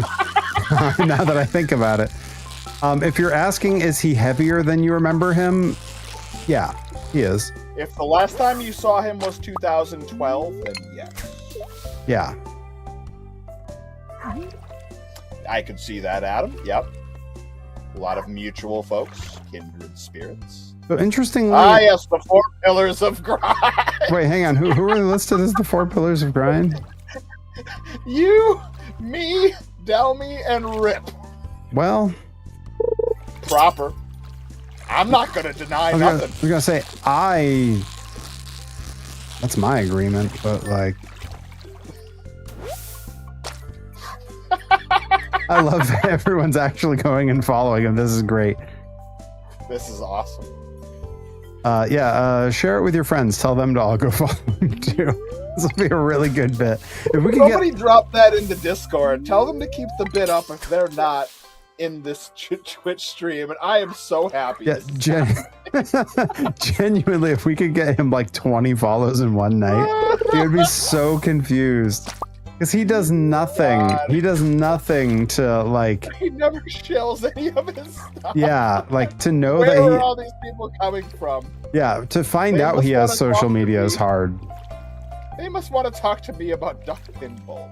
Like I had Michael Labby had to message me and be like, "Do you have Troy's Instagram? Because I can't get a hold of him, and I'm supposed to get him this thing." And I was like, "Oh," and I sent him one. He goes, "Yeah, that's the one I was looking at." I go, "Oh no, wait, sorry, that's the one he stopped using like 5 years ago.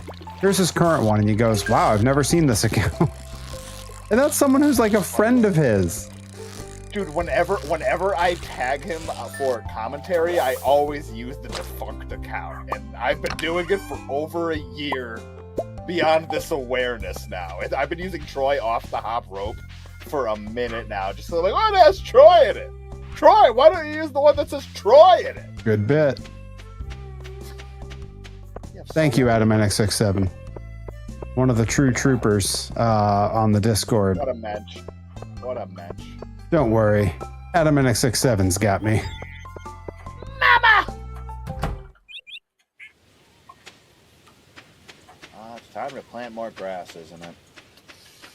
I believe Ty stands for Troy, you know? I think that's why it's Ty wears glasses. Yeah, it's the first and last letter. That's exactly why, and no other reason. Oh, there we go. I got too joyful on the amount of follows. I started watering. I got too joyful. God. Well, wait, we're talking about Troy. I got too Troyful. Excuse me. Oh. Delicious trifle. Mm-hmm. Yep, we have plenty of those in this first one here. A couple trifles. If I can build an oil maker, we can have trifle oil. Adam NX67, we'll talk about mod powers. Truthfully, like I've not really ever looked into like what a mod even does on these channels pretty much, and how to use them. Pretty much just like if a streamer is playing a game that's spoiler free and somebody drops in spoilers, the mod is the one that, boots them out of the chat, bans them, etc.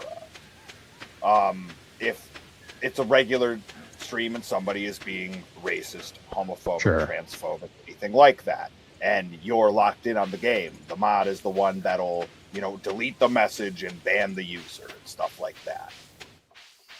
Yeah, I figure the thing I would do is send that person my list of pre-prepared Nightbot commands so that they just have them at the ready. So if I'm like, hey, and I mention Rad Pro Wrestling, they can just ! Rad and make it pop up. Right. And part of why we've never talked about a moderator thing, because that came up in one of your other chats, That's right, is because none of your chats have ever needed moderating. At least from the ones I've seen, I've never seen anybody come in and start being rampantly racist or homophobic or anything like that. Yeah, no, everyone plays nice. Like the one or two times that someone's gone a little, not even off the rails, but like starting to lean into something that I didn't like. And it's someone you and I talked about when it happened. I just shot them a private message and was like, hey, just a heads up, that's not cool, and here's why. And they literally, that person responded to me and was like, oh my God, I'm so sorry, I didn't know. Yep. Like that's one of the things of having for mods. Yeah, like I have a very nice community. That's the first thing, but it's also a small community, so it's much easier to manage. I said, I've only ever had to like talk to someone like once or twice. Right.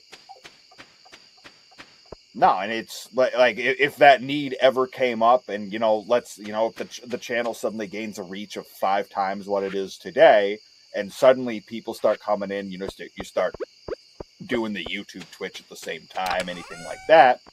Yeah, I've noticed YouTube likes to get a little more randy than your average Twitch user does. Well, that reminds me. So then a mod might come into play there. I should go see if anyone's actually watching on the YouTube, because I keep neglecting to ever look at the chat on YouTube, and then when I go back and see like the replay, like, oh yeah, there was a bunch of people trying to chat at me. Should have said hi. I mean, they said hi. I should have said hi. Right. Yeah, my primary one is set to YouTube, but I will look over at the multi-stream periodically and just see. When I was doing solo, I would just leave it on multi-stream all the time, and the YouTube would occasionally pipe up. Whenever I was playing Silk Song, people would just be like, you're playing Steel Soul and you keep dying. Oh, speaking of, over on the YouTube, someone did just pop in to ask me, are you going to... Oh, and someone else just wished me a happy birthday. Thank you very much. Hell yeah, YouTube chat winning. What a crazy screen name this is. Uncle Touchy, that's the screen name, said, you're going to be at Limitless on the 17th. Johnny Torres will be at Limitless on the 17th. I will be in Vermont wrestling for Green Mountain Wrestling. It'll go by in the ticker down below.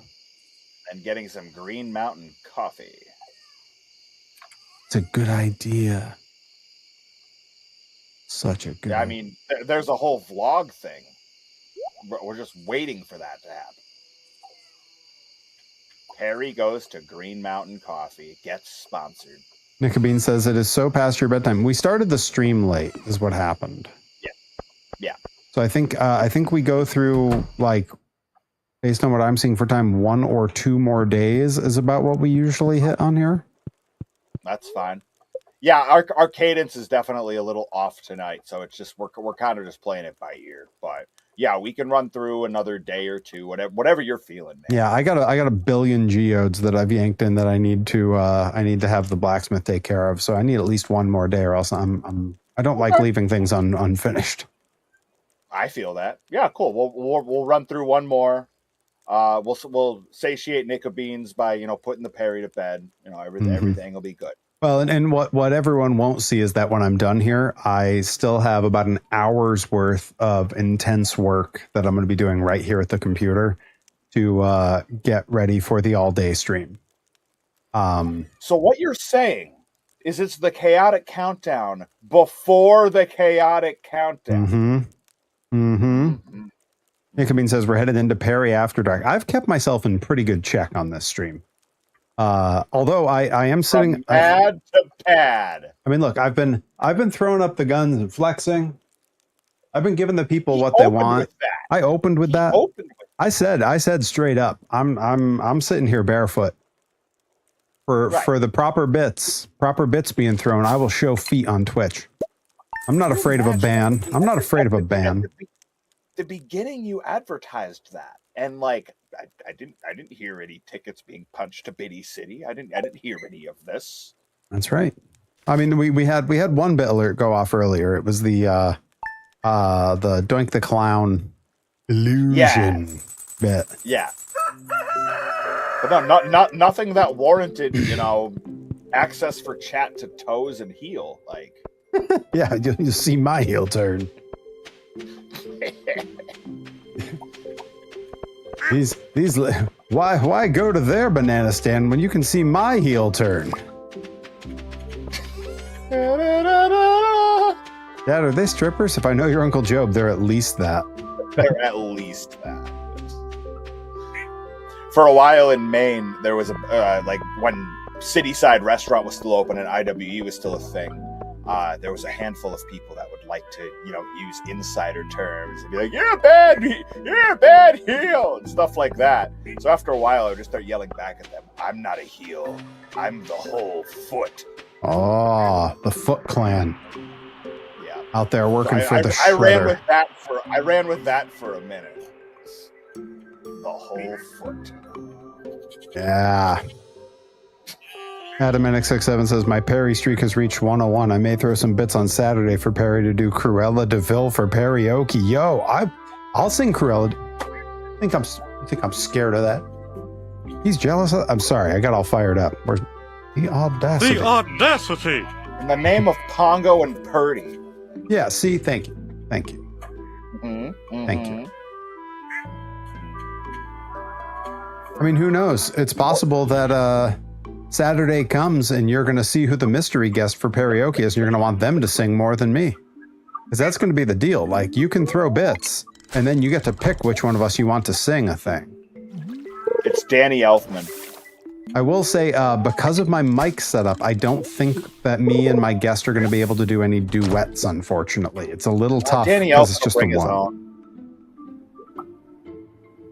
Yeah, I don't worry. Yeah, see, there it is. Adam NX67 just says, well, what if I want to duet? The duet's going to be really tough. This mic is really tuned to only listen to one voice. Let's duet. Make it really tough. Make us feel good. Well, you know what Nike says, just duet. Just duet.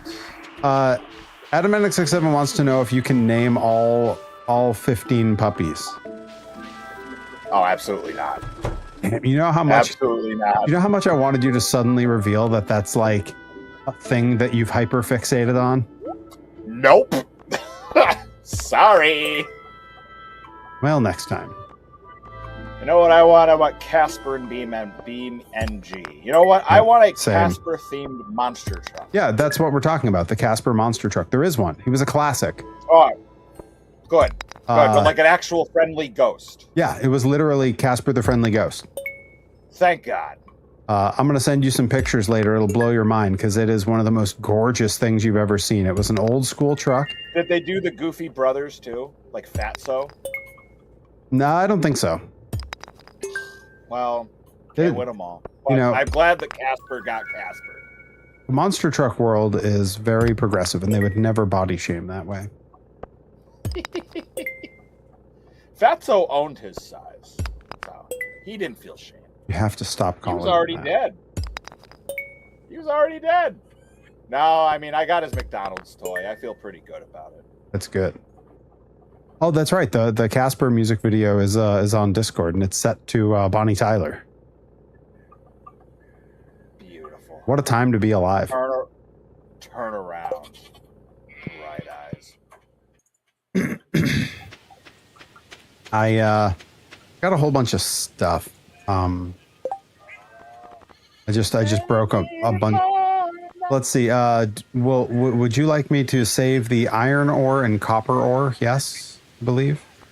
Iron ore and copper ore. Yep. The far left chest is where I store any and all ores and bars.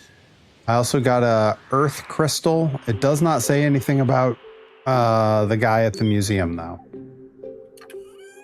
Earth crystal I have in my first chest. Okay. Got sandstone. I also got granite. That one you might be able to just straight up sell. Okay, yeah, I figure most people, it's sandstone, but most people take it for granite. Come on. Hey! Speaking of, I also got granite. I got some mudstone, but it says Gunther can tell you more if you donate it to the museum. I think I have one of those too. I got to run over. I got limestone, calcite. I'm gonna hop over. Let's see, minerals. Okay, calcite. Well, go back about 2 before what you were saying. Oh, sandstone and granite. Yeah, sandstone, granite, mudstone, limestone, calcite. I got some petrified slime. It says this little guy may be 100,000 years old.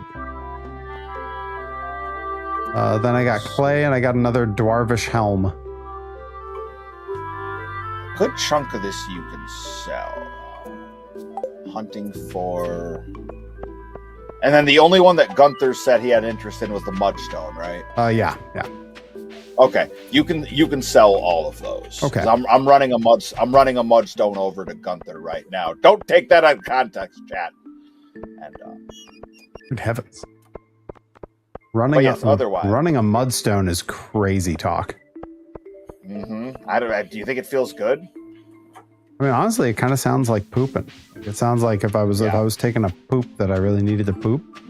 Yeah, like you're like driving along and you're in traffic and you want to get off the off ramp to the rest area, but the traffic is just moving so slow. Guys out here running the mudstone. So you're starting to do the little run in place thing. Yeah. Guys out here running the mudstone. Running up that mudstone. Bum ba-dum.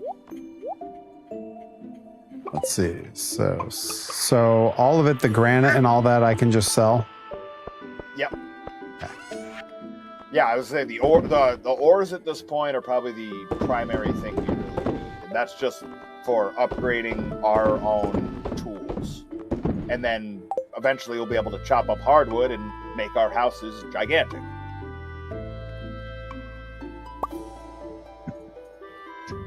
It's all coming together.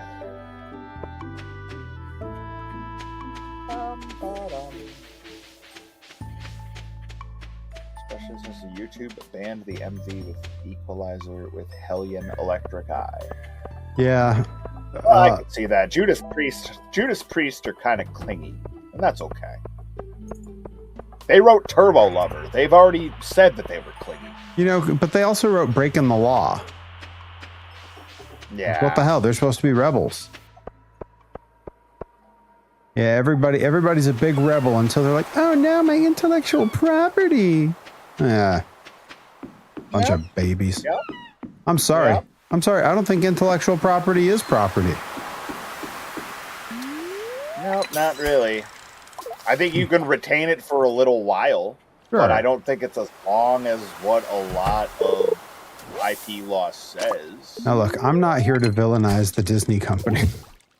But copyright law in America and IP law in America was essentially written to appease Walt Disney back when. And since then, it's only been made worse by the tech oligarchs. I mean, we've all just learned since from Robot Chicken that Walt Disney is a giant robotic spider living underneath Epcot. Always was.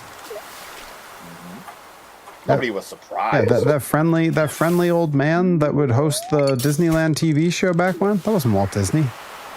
They're an animation company. He was a cartoon. Very realistic one. Animatronics. He was practically a part of the Country Bear Jamboree. I mean, now they do. I don't know if you know about this. They do have a Walt animatronic show in Disneyland.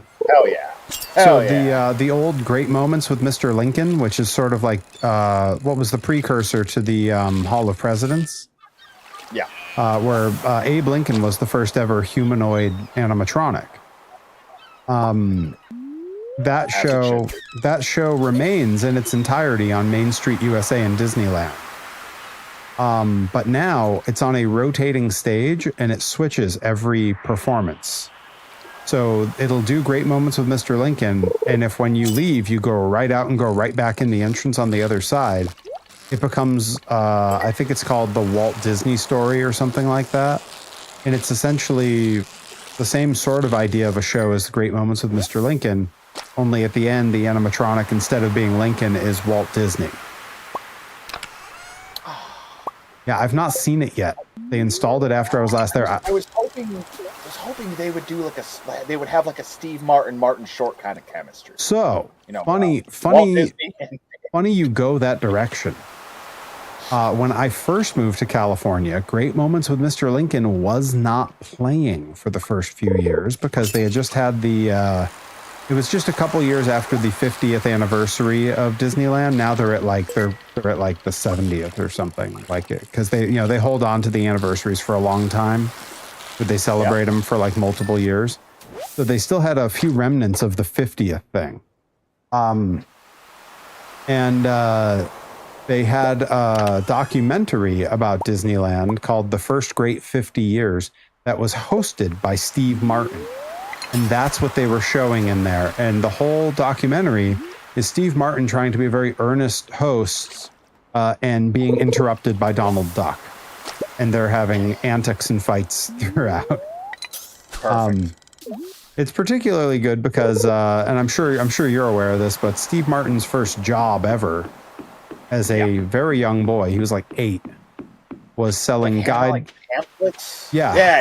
Selling the guidebooks when people first came in the park. They sold for something like 5 cents a piece. He was paid a whopping sum of 75 cents a day, but they were only allowed to work until like lunchtime. And then the kids who were hired for that were like, "Yep, you're done. That's your day." And so every day he would take his 75 cents and he would spend 50 cents of it to go to the Golden Horseshoe Corral and watch Wally Bogue. And while he was there, he would get himself a hot dog and a soda. And like that was where he was like, "Yeah, I want to be a comedian when I grow up," because he saw Wally Bogue at the Golden Horseshoe Review in Disney. I found some. Gunther can tell me more about this. Elvish jewelry. Hell yeah. Elvish Presley. Yes. I'm putting it in the second to last trunk. Hell yeah. Okay. Cool. Let's take a look at this. Look at that. You polished that up real nice. Baby, you got a stew going. Right. All right, last chance to organize anything. Let's see. You have a copper axe, so I'm going to smelt more iron in preparation for next time. And then you're also going to delt it next time. He who denies it supplies it. Supplies. Mm-hmm. That's one of the only jokes from UHF that probably wouldn't fly now. Location confirmed. Sending supplies. Supplies. Shout out to Star Fox watching at home on Twitch. That's relevant. He's jealous of that. You big Star Fox guy on N64 at all? No, never played it. Really? It was one player, wasn't it? It was one player. Yeah, it has a multiplayer mode. I never played any one-player games. The only games I played as a kid were wrestling games with friends, GoldenEye with friends, and pod racing with friends, and that's basically it. Do you know why Star Fox 64 right now would be perfect for your current day? God, why is that? Setup. Do you know why? Because you know how long it takes to get through a single run of that game? How? About an hour and a half. If you're good at it. No, it's not that hard. There's win-lose branching conditions, so whether you get the objective or not, it'll send you off to another planet regardless. The game is awesome. Do a barrel roll. Yep, it's one of the most quotable games of all time. N64, you know you can run it. That's true. And you wouldn't even have to take up much of a stream with it. was doing a physique check in the camera. I got distracted by my own reflection. Oh, he's not going to make it. I made it. Oh my God, he made it. He made it. Hell yeah. All right, how much money did I make us with all that crap? Yeah, a lot of good stuff. Because farming made a lot of money today. Yeah, we made a good 10 G's. Not bad. We just need to cut up some hardwood, and we'll be able to upgrade both our houses and have the biggest backpacks. And sick! I do need a bigger backpack. It's all coming together. But that will carry on next week. Oh, we got to take our picture in the rain. We do, and we will. I'm gonna get my camera ready. I'm gonna get my self camera ready. Hell yes.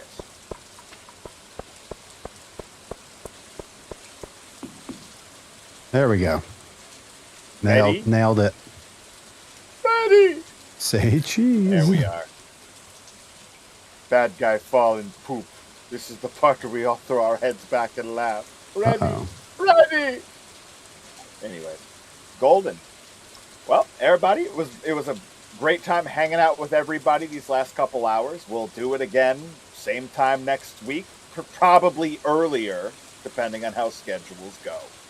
But be sure to support Perry Von Vicious tomorrow night as he counts down his debut in the Chaotic Countdown. And then we segue right on in. It's Perry Day Birthday Extravaganza. Wheel of Wrestling, turn. Show us the lessons that we should learn. Yep. Saturday morning, set your alarms, folks. Saturday morning, 8:30 begins the pre-show nonsense for about a half hour. Don't pay attention to the 7s that Johnny Torres is flashing up. It is 8:30 is when the pre-show nonsense begins. Pre-show starts at 8:30. Come hang out for that. That's going to be chilled and relax. And then starting at 9 a.m. to 9 p.m., it'll be 2000s Wrestling Roulette, all kinds of games to check out. And we are going to be spinning the wheel, seeing what we play. And come 9 p.m., special guest in the house at 9 p.m. 9 to 11 is going to be karaoke to close out the show. The whole point of the weekend, we are going to be raising money to send myself and Delmi Exo to Monster Jam together so she can go to her very first monster truck event. We're going to be doing a giveaway of the translucent Delmi Exo prototype figure, one of one, the only one like it that exists, for better or for worse. And we're going to be doing that. It's going to be a blast. I have special birthday bit alerts that will be in effect for one day only. I will have everything ready for Twinkie Wiener sandwiches for that 1,000 bit alert, and I will eat as many of them as I have bought stuff for. I think I have enough for 10. So if you pop 10 of those, I will eat 10 Twinkie Wiener sandwiches on stream, folks. That's enough promo from me. On my side, we are going to jump and raid King Lord Brian over on KLBR. And Johnny Torres, we'll be talking tomorrow. You already know. Hope you all have a great night. Enjoy the stream, folks.